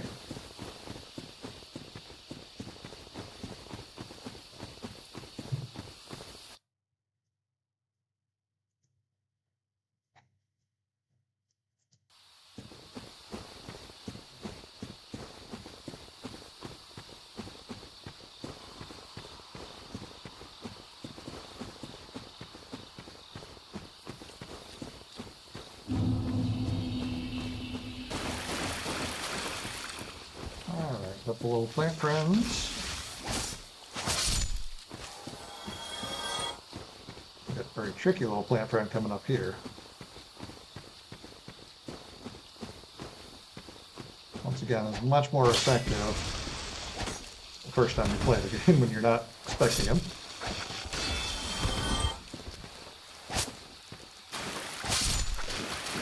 Oh, hello you.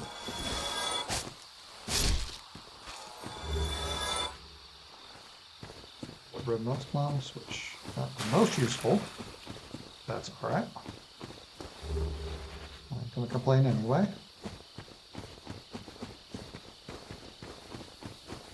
Now again, we're faced with that same kind of decision because there's a bonfire right here, which I could use. And if I rested at it, if I died a butterfly, I will just come back right here. But that would also mean I'd have to run back to Andre again. You know what? I will go ahead and rest here. I just have a bad feeling that it's gonna take me more than one try on Butterfly today. This is a much shorter run back with a whole bunch of enemies, but no actual fighting in between.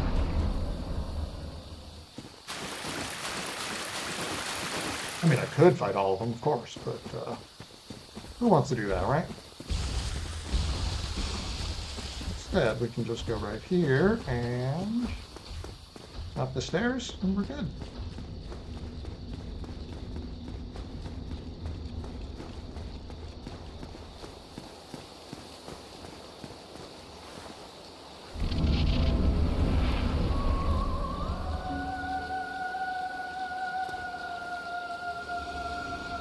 Alright.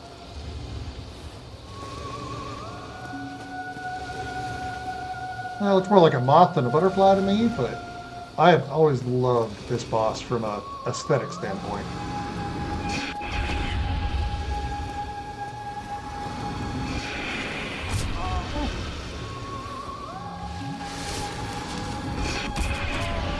Unfortunately, from a gameplay standpoint, I can't really say the same. Well, it's actually a bit of a pain in the ass. As long as it's flying, I can't get it. So it's a matter of waiting around, avoiding the magic attacks, waiting for his wings to get too tired to hold him up. Or her, I don't know. I'm probably misgendering this poor thing. I have no idea at the moment.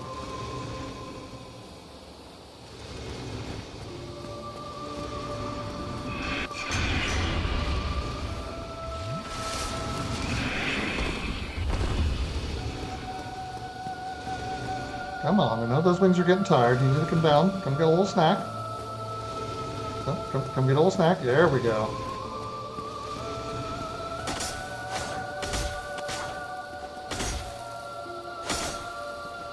Oh, nope. Nope. I'm gonna say I don't know, but I don't think I have a damage to one cycle it. I don't. But next time it comes out for a landing, I'll definitely be able to kill it. So that's good enough for now, I guess.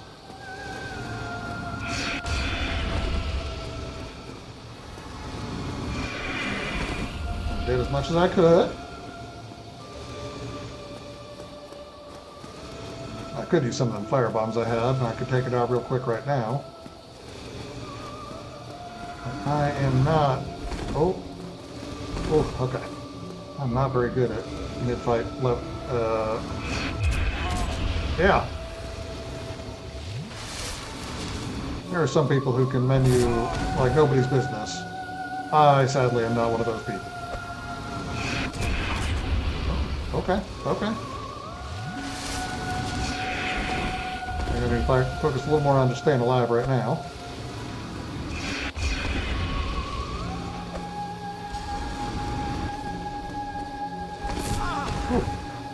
Alright, come on, get up. One more throw. There we go.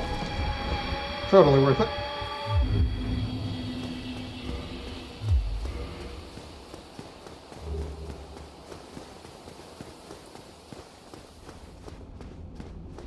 Well, up here I get a little more stuff, but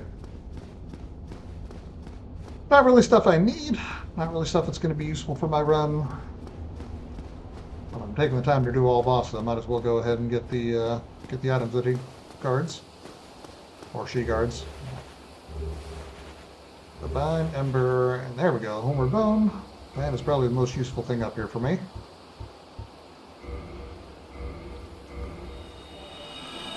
This will get us back to that bonfire. Maybe I should have just skipped that fire, but that's okay. Right, 4 guys on the way back.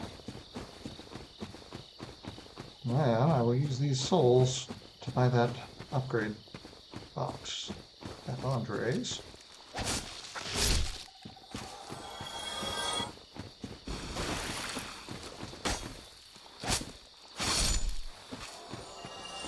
We'll move on to fight Quelaag down in Blighttown. Oh heck, maybe I'll get the very large ember first.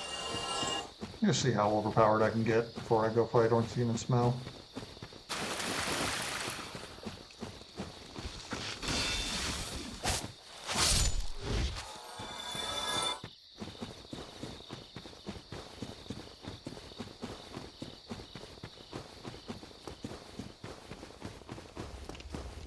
Say a sad farewell to Dark Root Gardens for a while, one of the prettiest areas in the game. I will not have any reason to go back there until, well, really till time for the DLC, so fairly late into the game. The DLC for this game is definitely some endgame stuff. Sure, you can have to find out, but why not? I'm not doing anything with it.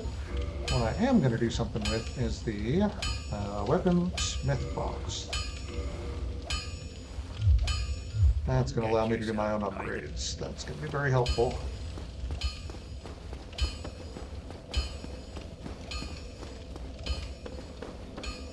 And we'll level up again.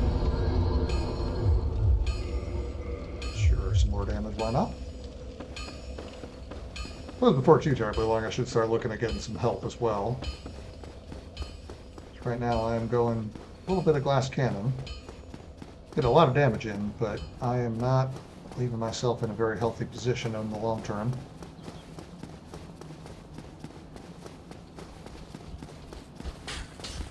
Well, let's face it, just like endurance, health is not a fun upgrade. It's much more fun to see bigger numbers every time you swing the sword.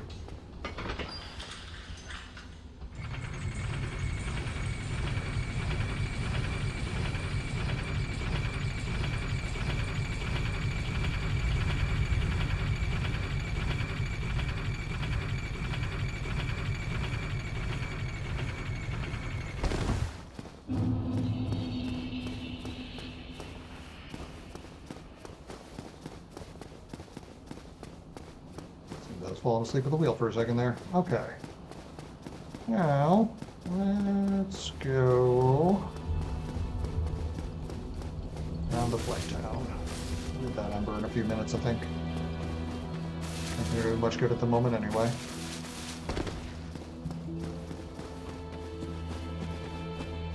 Yeah, but then again, I did buy the bow and arrow specifically in order to do it.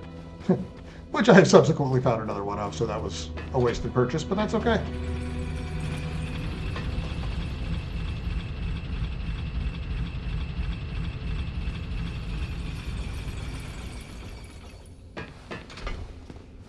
Setting that back up for the very likely incidence of my death.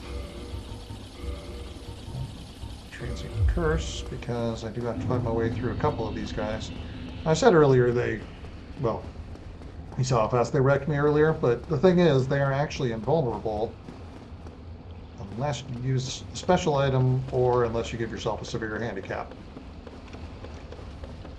So since this time I actually plan on sticking around for a little bit, we will go ahead and transient curse going.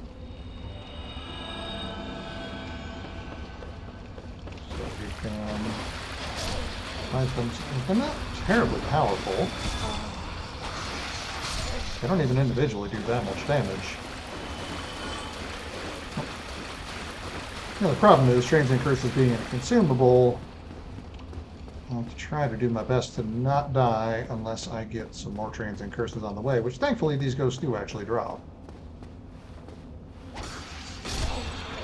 So this could wind up just netting me relatively even. Okay, you're not going to die. Here's you. The number of times I mutually miss in this game is honestly kind of funny. Okay, there we go. Now I'll turn around for a second. Oh. Okay, excuse me, ladies.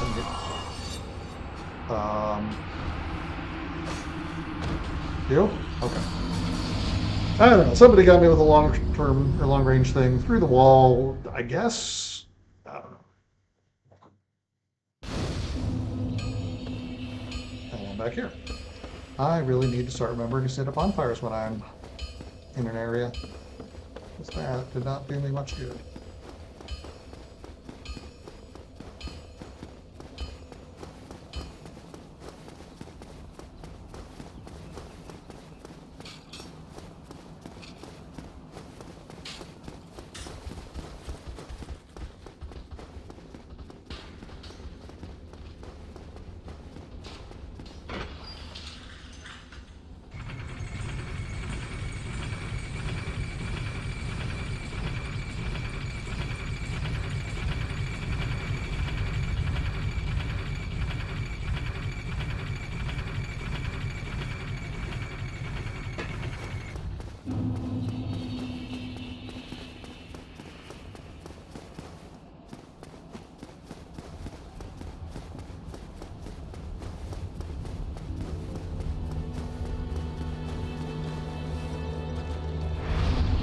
Alright, so this time we're going to go ahead and rest at this bonfire, so that saves me at least that bit of run back. Let's see if I can't make a little bit of a better run at getting some late game area opened up early.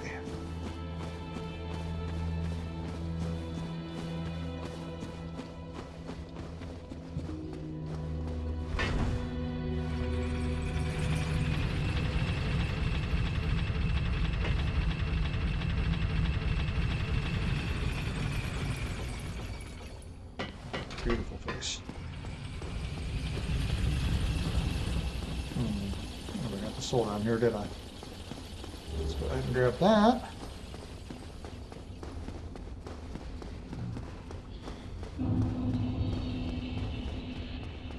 And this is my last transient curse that I have at the moment, so if I don't get any on this particular attempt, then I guess I'm just gonna wait and come back here later.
And we're going to skedaddle a little bit.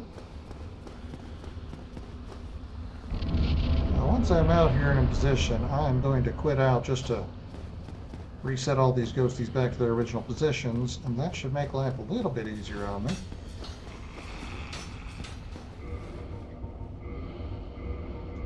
Alright, so you all go away.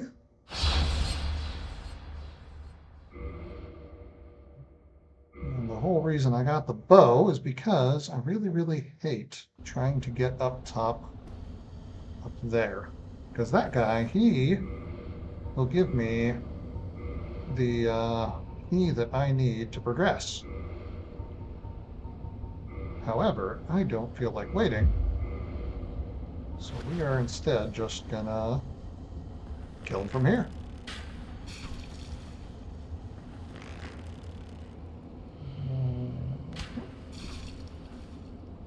Come on, buddy. There we go. Nice part is he will just infinitely try to run at me now, which is pretty convenient because he doesn't have any magic, doesn't have any long range attacks, so he's just gonna keep running. I'm not sure what he hopes to accomplish, but I don't mind either because, well, as long as he's up there, he can't get me. I don't have to get the ghosties, but I can get his key, which is very helpful. Now we need to go down here, use the key to drain the water. Excuse me. Don't be rude. No grabby, no grabby. No.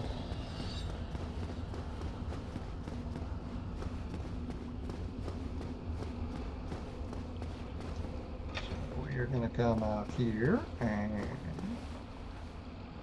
open up that big old gate and drain all the water.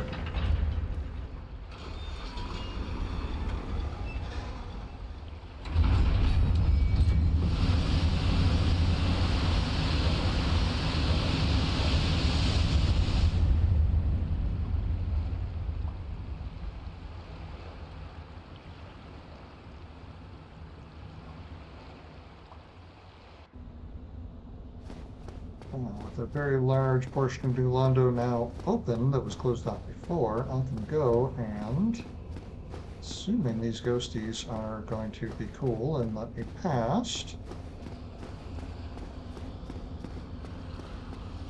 No, no grab, no. Excuse me, ladies. Also, assuming I can remember exactly where I'm going once I get in there. Because honestly, this place turns to me around a little bit every time.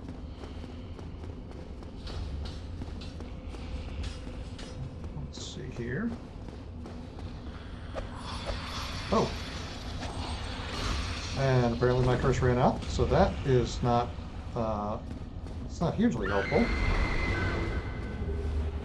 There we go.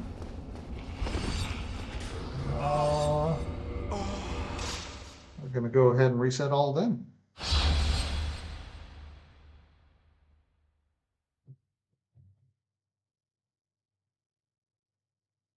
And let's see if I can't drop down to where I think the chest is and get my very large ember, as it is called. Okay. Here's you. Right. That did not go swimmingly. That's all right. Let's just go ahead and get back there because I believe it's just past her that I can drop down and I can get the upgrade material that I need. Since I have more of them, we'll go ahead and put them on so I can do a mix of careful and skedaddling because that seems to be the best way to deal with this area.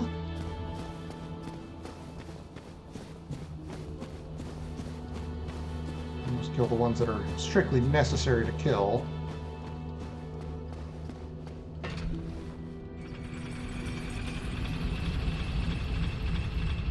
Nice part is now that I do have the seal open up, I don't really need the transient curses anymore for later on because I can kind of get away from it. Because the boss is just a little drop down from the entryway here. So I should have no problem ignoring them in the future.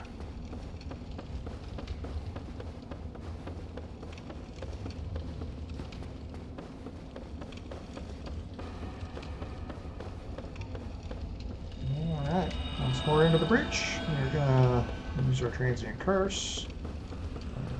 Kill you. Probably kill you. But I'm not gonna.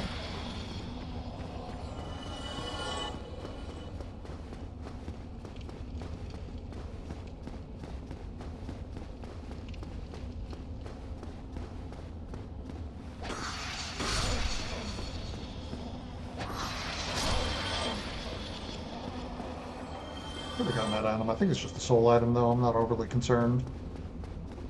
If I don't get it, it's not going to be anything breaks my game if I fail to grab it.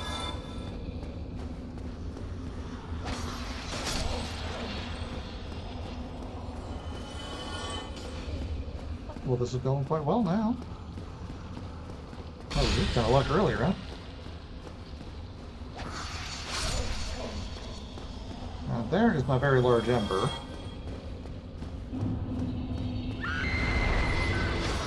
Go away. Oh, you take a third hit. Okay. Let's see here. I believe I... Well, I was supposed to drop down onto that ledge halfway up. Okay, now I gotta deal with you. I gotta deal with the knights, I believe. Or I can just see where this takes me. Hopefully somewhere not too bad. Oh, okay, I know where I'm at.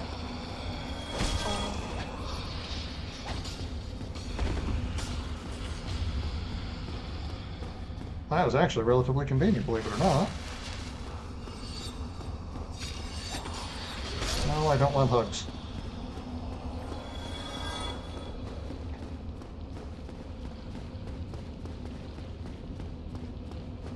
So, let's see if I can't have a little more luck this time with dropping straight down and not bouncing off the wall. Excellent. Okay.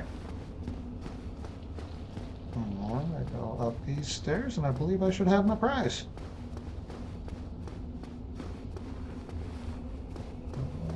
There she is. See what this helpful community member said. Need treasure. Need not so much. Very much want. That is a really helpful item to have as early as possible.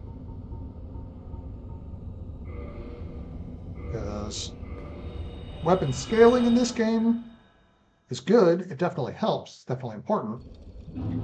But as you can see, it kind of stops at a certain point. Because as much as I am only at, I believe it's 40 dexterity, if you look, it actually doesn't increase my weapon damage at all as that goes up. My strength barely does anything. So really, the only way that I can get much more damage at this point is by upgrading my weapon.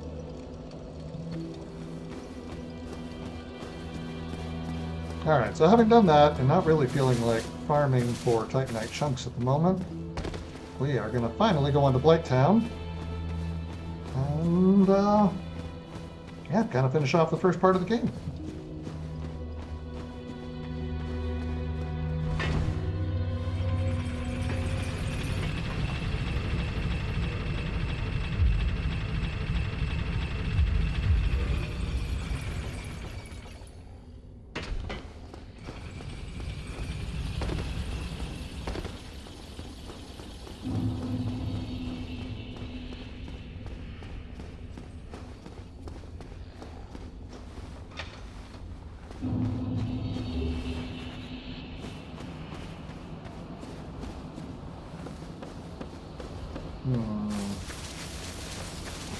This might be a really bad idea, but this dragon over here guards a really very nice soul item that I think I want to grab. I don't think he wakes up unless I go between his hands to grab the weapon and shield that are in there.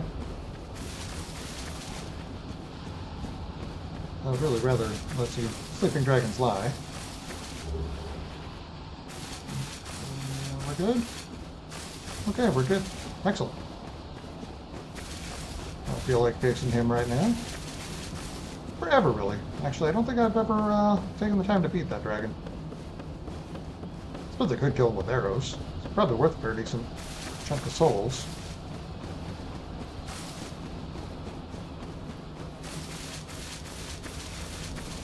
I don't know. Anyway, into Blighttown. The original version was apparently a real frame rate killer. Thankfully, even when I played the original, I was on a strong enough PC that it did not seem to affect me. I really should change my controls around to where I'm not jumping every time I try to roll while running. We'll take care of that in a minute, though. It's not important right now.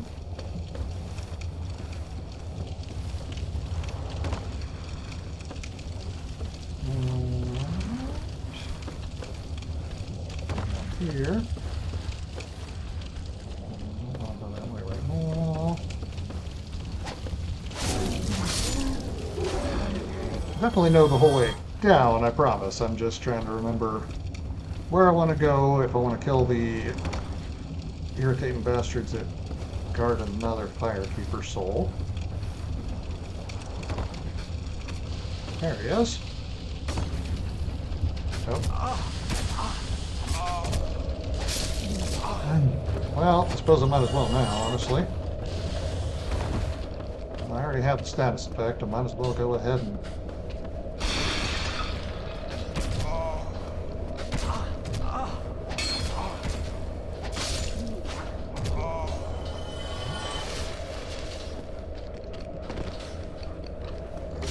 There we go. Kill me. There we go. On the downside, those 4,000 souls are gone. I'm not going back for them. On the plus side, I do have another Firekeeper soul, and I never even used the other one, so now I'm about to have a +3 all at once. That should be very helpful for the boss. There we go. Reinforce my Estus Flask again, and again, please. Thank you. Yep, that's it for now. That is much better than the initial healings, so hopefully that makes a difference.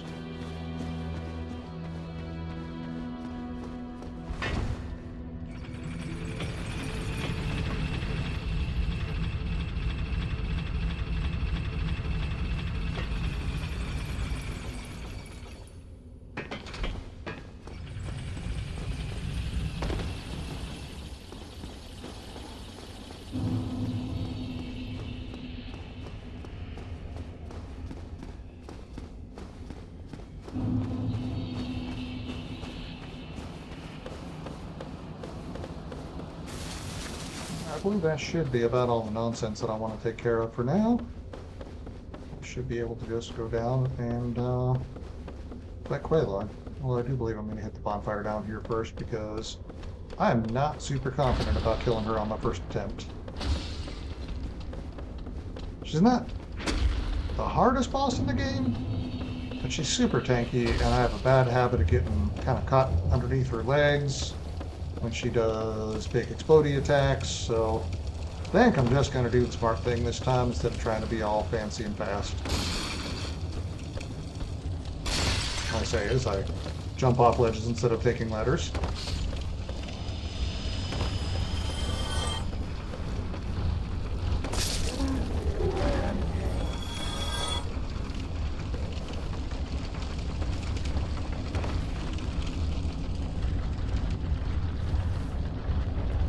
This is the beauty of Blight Town. Not his first, and definitely not his last, but definitely one of Miyazaki's most well-known poison swamps. We all love to hate them.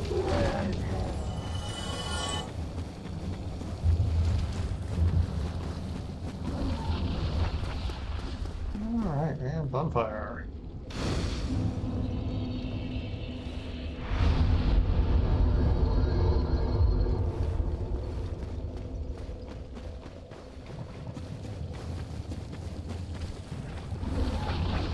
I know there are some slugs that you can farm for large Titanite shards, which would theoretically make my grind faster later on. The thing is, as soon as I get into the next area, I can actually just buy them. So I'm not overly bothered by the fact that I am not going to farm for them. No, they're not cheap. Especially not if I want to do full upgrade, but it's okay because there are a couple of bosses between me and them. And hopefully I don't die in the meantime. At least, hopefully I don't die twice.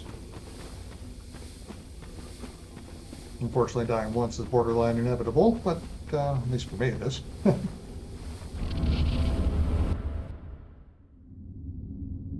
Alright, everybody's favorite cutscene. It's both the arachnophobes and the teenage boys out there, so everybody gets to enjoy it.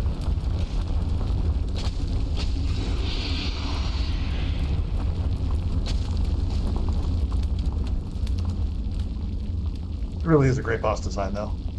Quite a fan of it.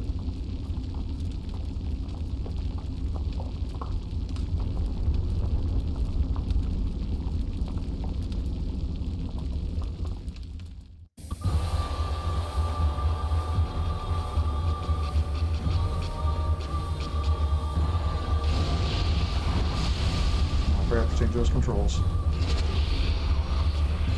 Alright, let's see what we're dealing with damage-wise here. It's not the worst I've seen. It's not great. I've definitely seen worse damage against her.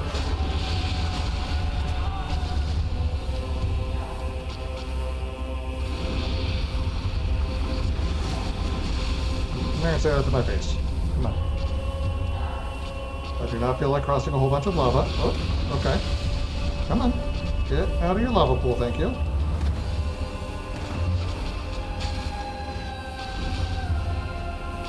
I know the lava pools are kind of your whole thing. It's kind of your shtick.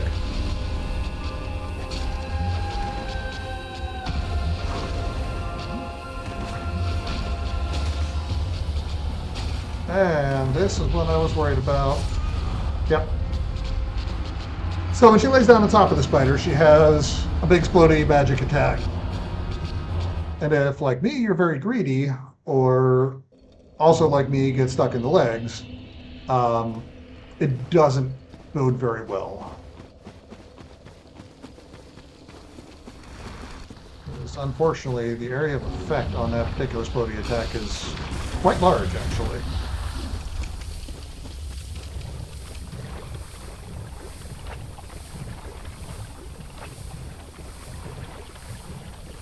Sincerely hope that this time I am smart enough to remember to change my controls before I go in.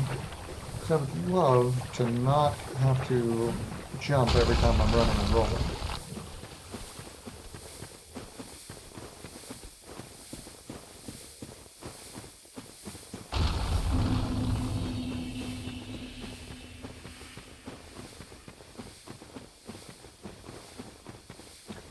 Relatively safe now, so let's come into options. Controller. Where are the controls? Key settings, that's the one. And I want movement and camera. Controller, yes.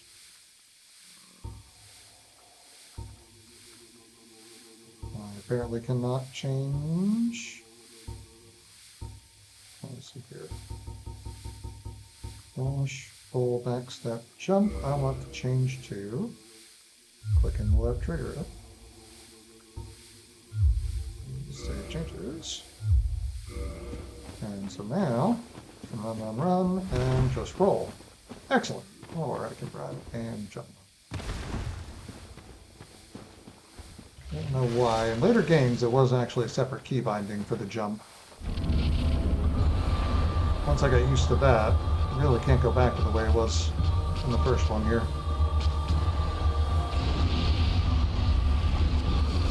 Seems like a very odd assumption that if I'm running, I want to jump instead of rolling. Considering you don't actually get any invincibility for anything you jump in this game. And there was that splitty attack right off the bat. Yep.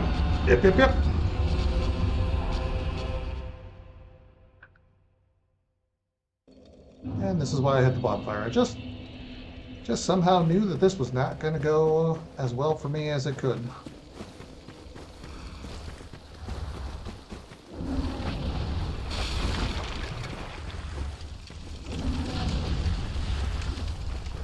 And again, I'm not actually bothered. Like, it actually, especially when it comes to Dark Souls, it takes a lot to frustrate me.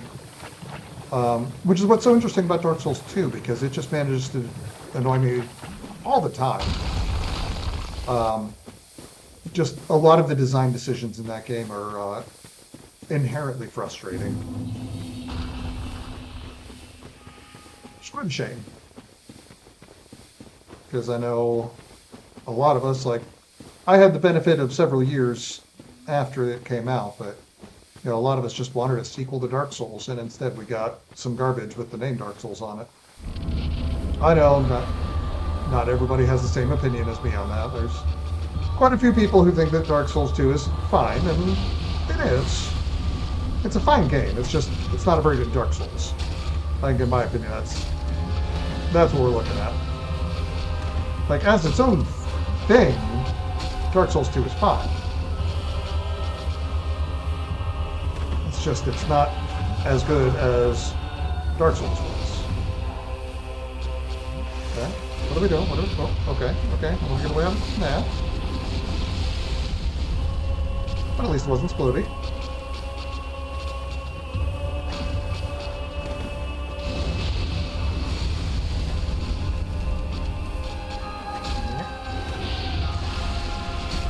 And this is where it gets a little bit dangerous, because you can very easily get trapped between her legs and her body. Oh, that's the exploding attack. And that time I was able to avoid it, because I was not dumb and actually paid attention to the boss telling me what it's going to do. Which is a very large part of what this game is paying attention to what the boss is telling you. Part of it is running away and healing when you need to. Thankfully, she is not overly punishing on heals like other bosses are.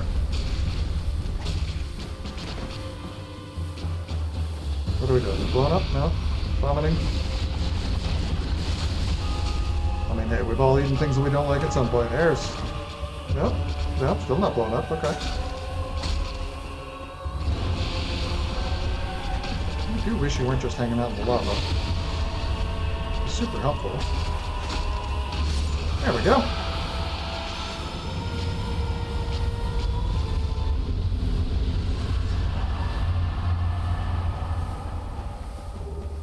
So there is Quelaag down, which means because we are just about ready to ring the second bell of awakening, which, as the name kind of implies, awakens the giant who guards Sin's fortress.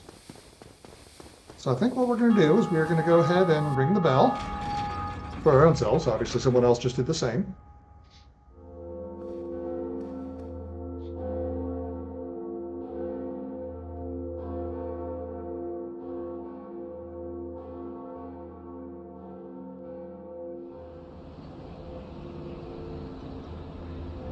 So now we can get into the funhouse. Sin's Fortress, which is just a fun little nightmare of traps the first couple times you go through. I can often just kind of run my way through without really fighting anything, but don't always have the best luck at doing it. So we'll see how it goes this time, because honestly, fighting every last little thing on the way through is just more trouble than it's worth to me. But first, we're going to go kill Quaylog's brother because, you know, let's keep it in the family.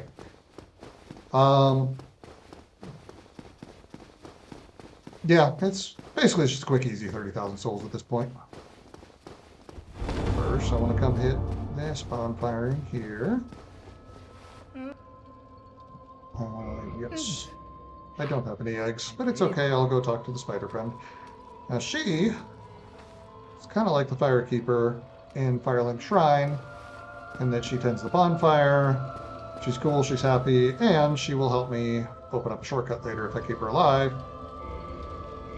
But of course I don't have any moment, but that's okay. I'm not really worried. Let's go ahead and make my scimitar stronger. For at the moment, no particular reason, because, well, as you see when we get to the Ceaseless Discharge, as his lovely name is, it doesn't actually matter how much damage you do. You just only have to hit him a couple of times. The trick is getting to where you only have to hit him a couple times.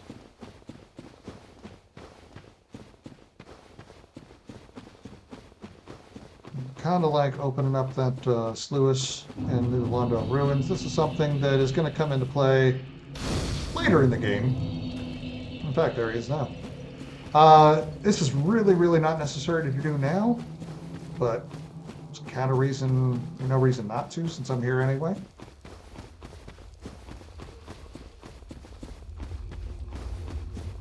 This is it's a quick, easy way to get some souls, and decent way to cap off this stream as well. One final boss fight, and then we'll run up to Sin's Fortress, and we'll quit out there for the night.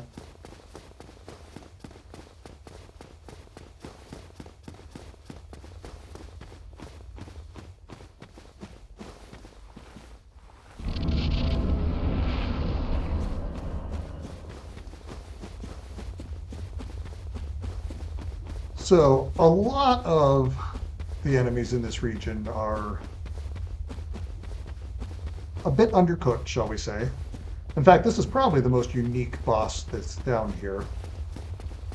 Once we eventually get into this area, there's another reskinning of the first boss in the game. The Bed of Chaos is just a complete lazy phone-in, non-boss, just really irritating arena. And then there's this guy, who's required really to open it all. So you can see, no health bar, just a big old guy standing in lava, friendly little buddy. But he does stop being friendly as soon as we steal his sister's clothing. His other sister. Now we got a health bar, and we got an angry big-ass demon who wants to hurt us.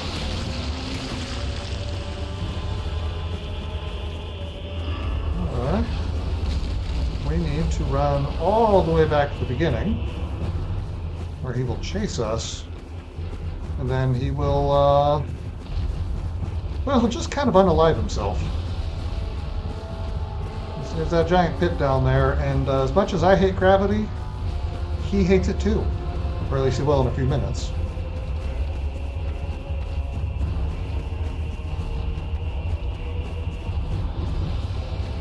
Where are we at? Coming? There we are. Yeah, you're coming.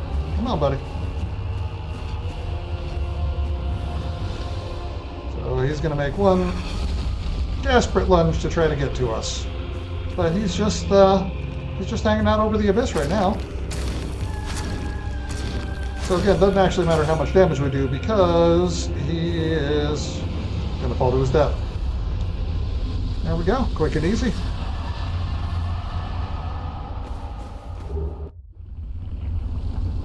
Again, this opens up a later game area that we can't get to yet anyway. Well, I guess we can get to some of it, but kind of no point in going down there at the moment. Well, we will certainly take his yummy souls.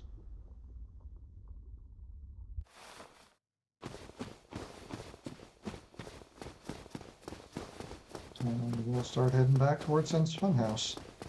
Oh, I said 30,000. I guess it's only 20,000, but that's still a fairly significant sum at this point in the game. And before too much later, it won't even be a whole level, but for now, it should be a couple. Instead, come on, let me up. There we go. Instead, I believe I'm going to try to save it for some upgrade material at the top of Sen's Funhouse.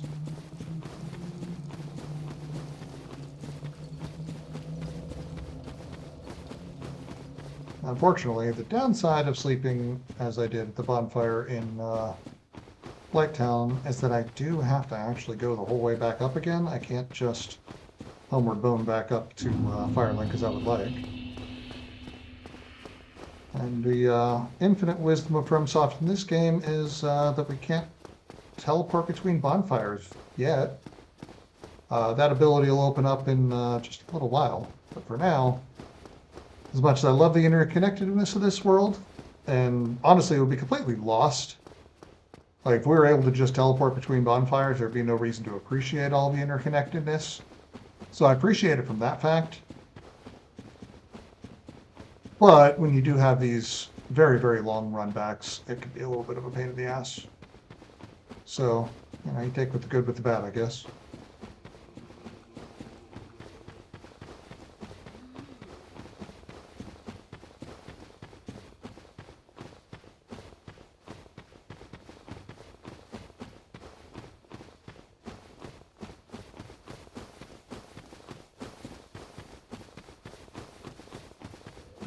Once more through the poison swamp, and then I get to be done with this area.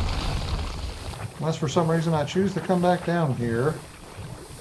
As long as I make it out of here in one piece and get back to the Firelink Shrine, I never again have to set foot in the poison, which is very nice.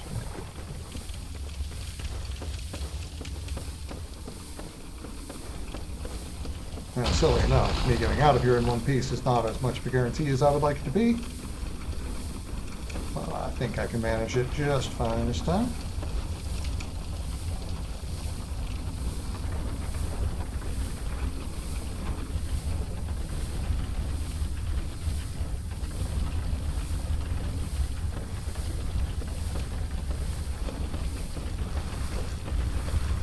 There is often the most stressful part for me is just stepping off of that platform.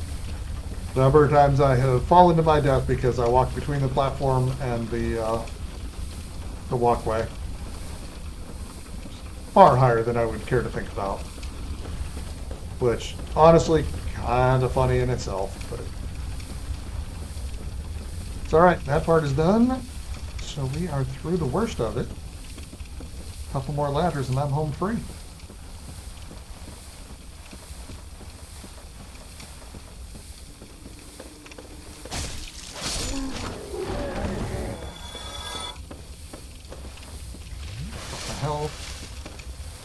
The beauty of poison is that I'm just, ew, wearing this thing like a backpack. There we go. Alright. So yeah, constant health drain, not fun. Big guys with clubs, also not fun. Yes, okay, you bellow, that means you're not attacking. Excellent. What about you? You're gonna swing and swing, and we are out. And that is it for Blighttown. Excellent.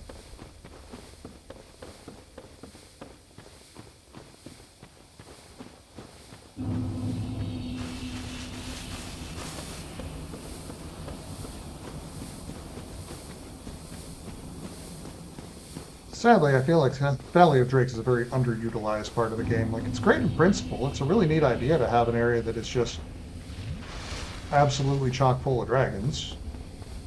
Unfortunately, it is such a very small area and no compelling reason to go there unless you want very specific items. So, for me, it's just kind of a quick stop on the way to Blighttown, really.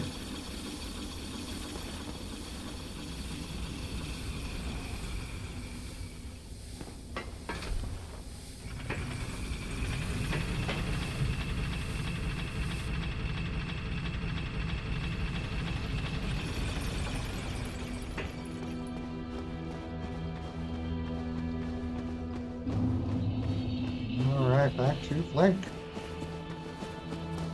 And to get to Sen's Fortress, we just need to go up near Andre. That bonfire is actually right outside. And let's see if I can't get out of my way through to the halfway point.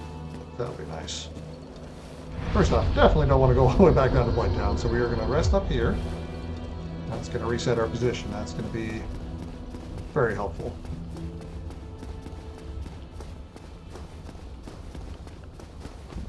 No, you all keep multiplying. That's fine. You're friendly enough for now.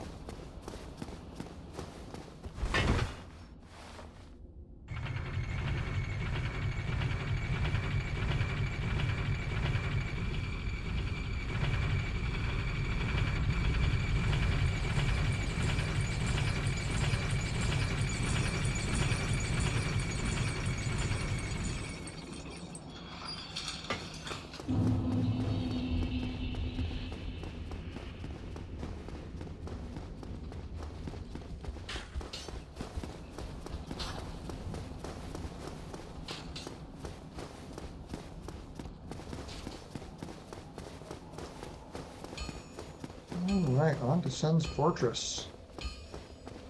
I've watched people who have this down to a science, and it's like absolute magic watching them do this. Just because it's like they know all the timing absolutely perfectly. I am not one of those people. I'm decent at it. I can usually get through it within 1 or 2 attempts. But, I mean, just gotta admire people who put in the kind of time and hard work to get to know a place like the back of their hand in a game like this.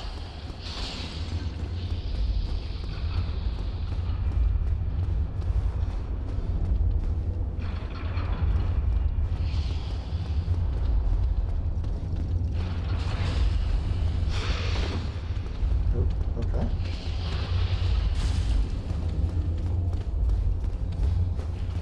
Are you still following? Yes, you are.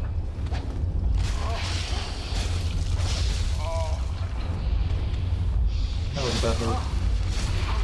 Okay.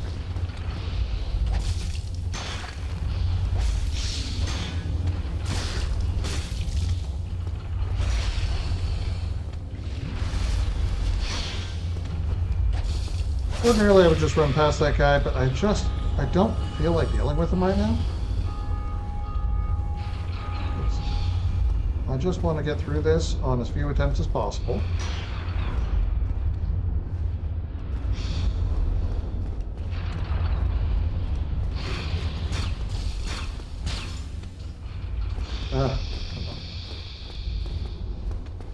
Similarly, I wouldn't usually bother with this guy, but I do actually want to get these large Titanites out of this chest.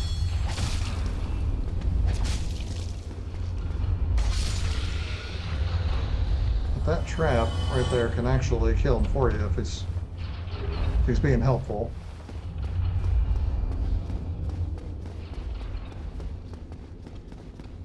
Hello, sir.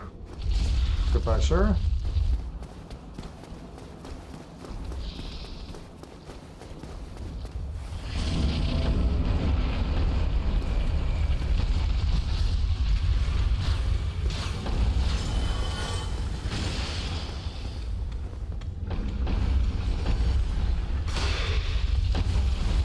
Oh, okay. So those boulders are here as well.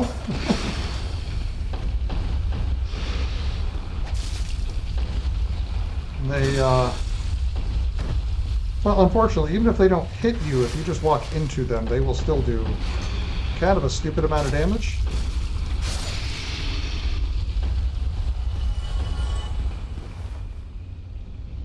So we are going to take safe play, boring as it is, and just follow it down and go up the long way.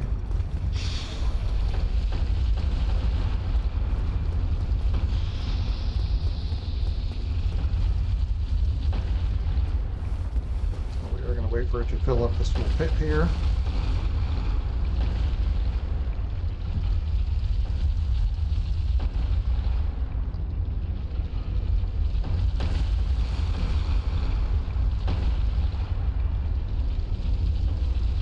Getting close. Now eventually our rocks are going to fill up that hole. They're going to break that wall, and there's an item on the other side that I want.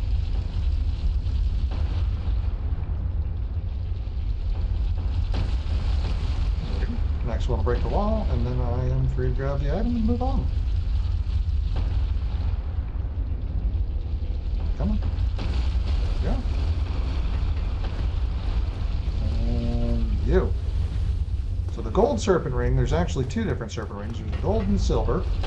Gold helps with item discovery, which is going to significantly cut down my farming. Oh, elevator. Oh, made it. Like later on, when it comes time to get the rest of my Titanite chunks, that is going to be so much easier. I've already got gold serpent ring on because it will increase the amount of drops that I get. Since Titanite chunks are not a super common drop, more drops is a good thing. Right. So far, Sen's Funhouse is going along pretty well. Run. Okay.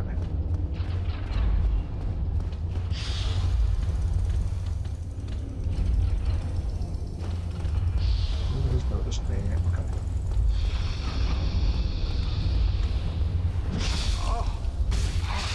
Oh. Sarah, you should calm down.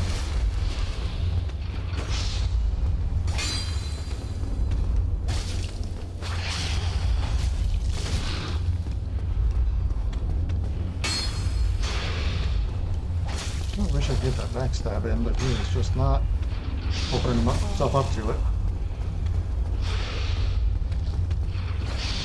Unfortunately, I am garbage at parries. There we go.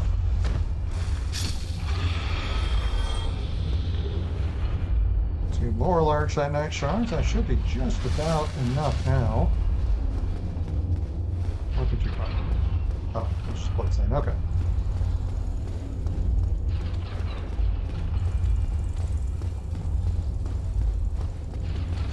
If I get you to quietly piss off, thank you.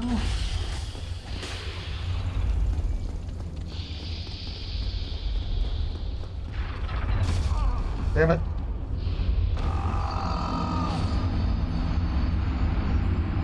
So right there was actually the end of this hell that is Sen's Fortress. So I didn't quite make it through on my first attempt. Almost got there. The danger, of course, is that now I have to get back to my souls or they're all for naught. So let's see if I can get there. I mean, nothing like a little stakes to keep the interest up, right?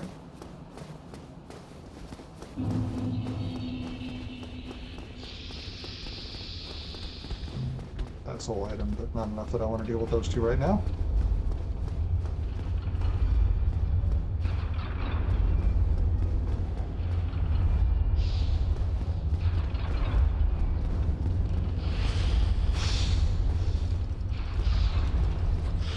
I can make you fall.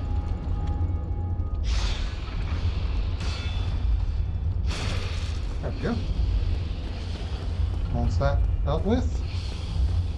Sadly doesn't kill him, but it definitely, shall we say, delays him enough that I'm not going to have to worry about him again.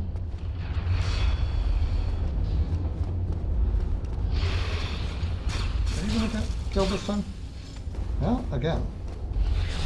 You know what? I can't say I actually care enough, though. Boulders should not be coming this way right now. Good.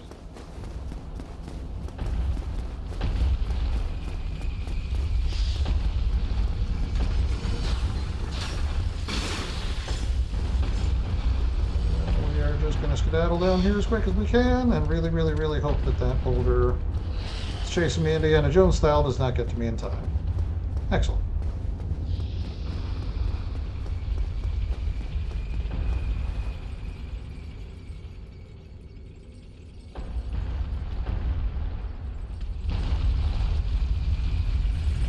Oh, hi, sir. Excuse me.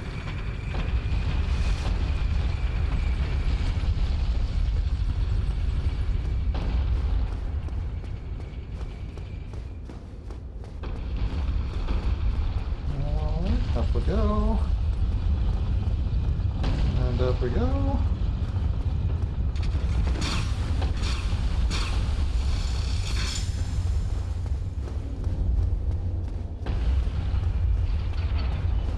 Alright, well, fingers crossed so far. This run back is going about as well as the first one did.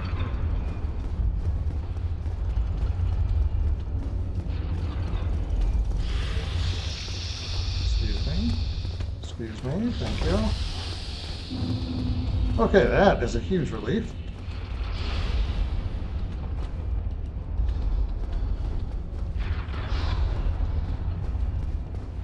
Whew.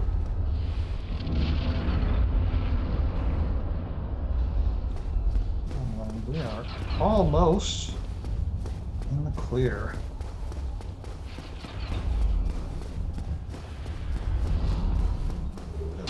Bad idea. Oh, okay. Now we drop to the bonfire.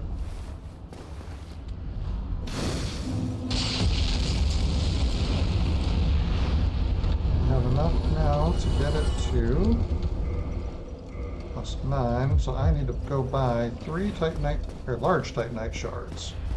I'm sure they're sitting around somewhere. I can't be asked.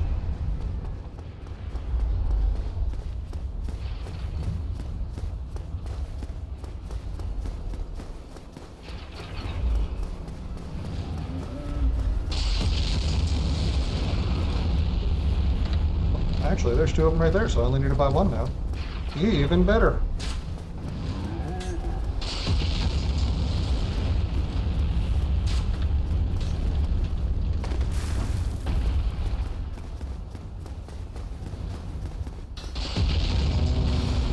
You. Hello.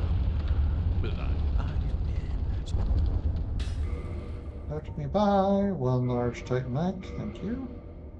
I now have the 3 that I need to get to level 10. Perfect. Come down here and get the cage key just to get some shortcut going on for later.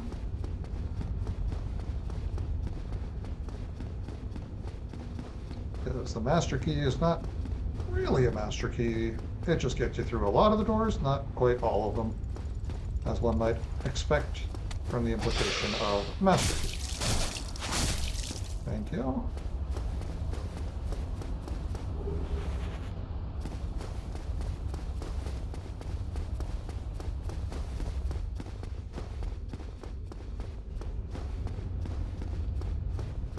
So quick trip back to the bonfire. +10, and then we're going to move on to the boss Ascends Fortress and move on to Andor Londo,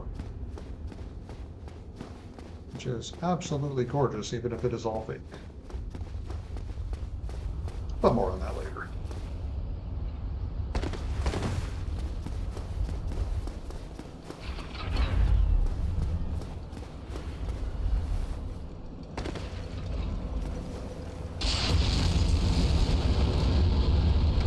First, we're going to get this up to here.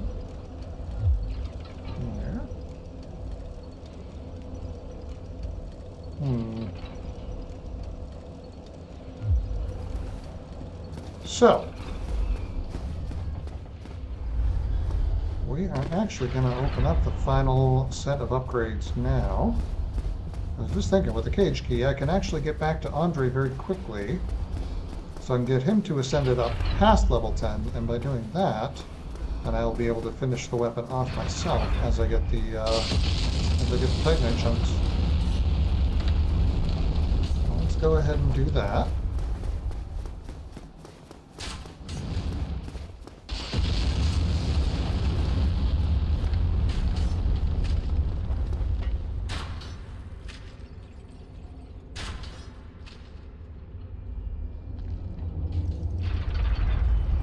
As strange as Sen's Fortress is, I suppose the fact that the elevators are just giant floating cages probably should not be overly surprising.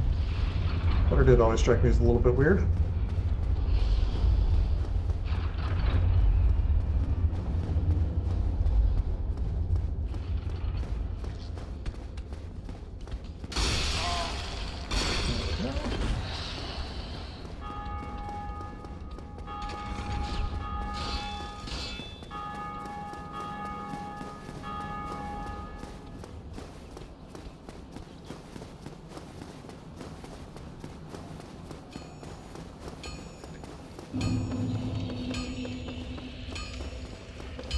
And so interestingly, with the Embers, Andor will modify the weapons into their next type of level. No, on. So to get from level 10 to level 11, you have to modify it.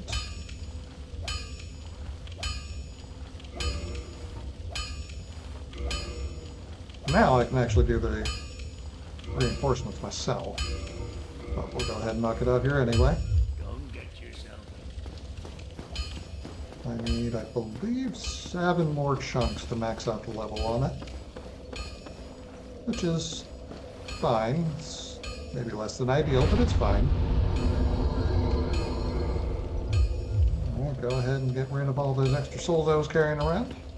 Let's move on up to the top.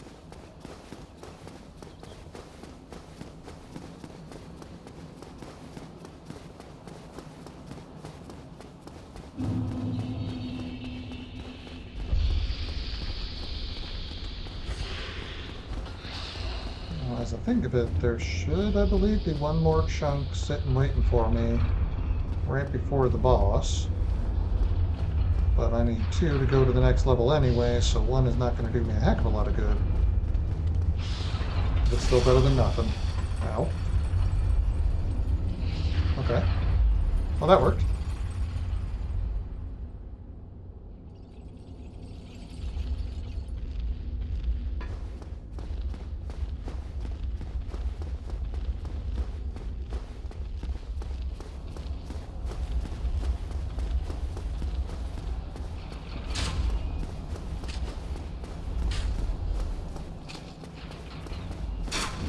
I would love to know where OSHA was when they were filming this place.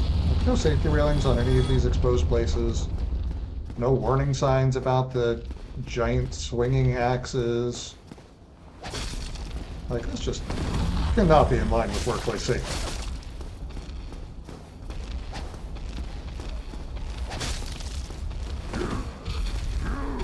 Very little tantrum. And bucking himself out, which gives me the chance to just beat the piss out of him for a minute. There we go.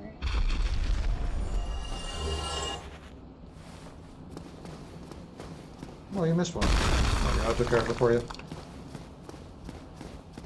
Strange that those balls that were rolling around and causing so much problems earlier are just apparently hollow. Kind of weird. Anyway, I'm going to go to the Iron Golem. The end of Sen's Hellhole of the Fortress. Let's see if I can get this guy to unalive himself as well, because that's always fun.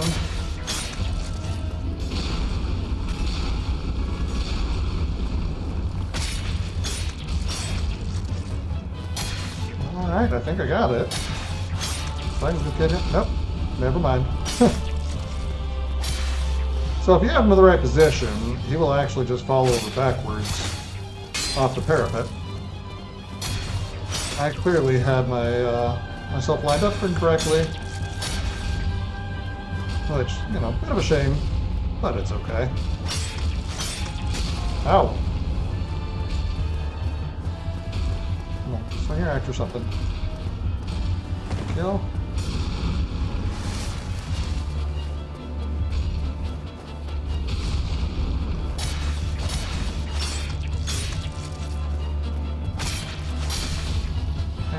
we go. See, anytime they would have fallen over backwards, they would have fallen off. That's right, there's the Iron Golem. And now, we are just going to inspect this little ring of light and go on Andor Londo. By way of the friendly little nightmare demons.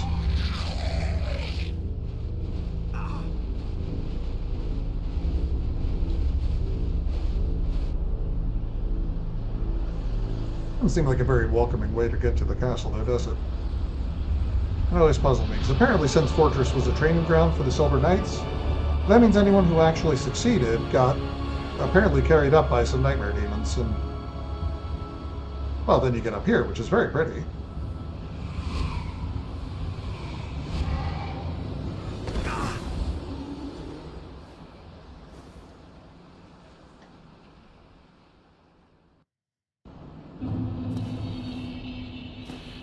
Alright, look at that.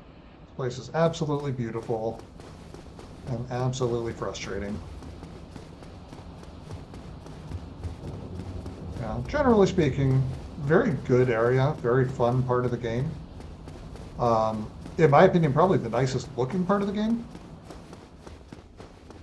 The only problem is there are a couple of specific rooms that are the most frustrating parts of this game to me.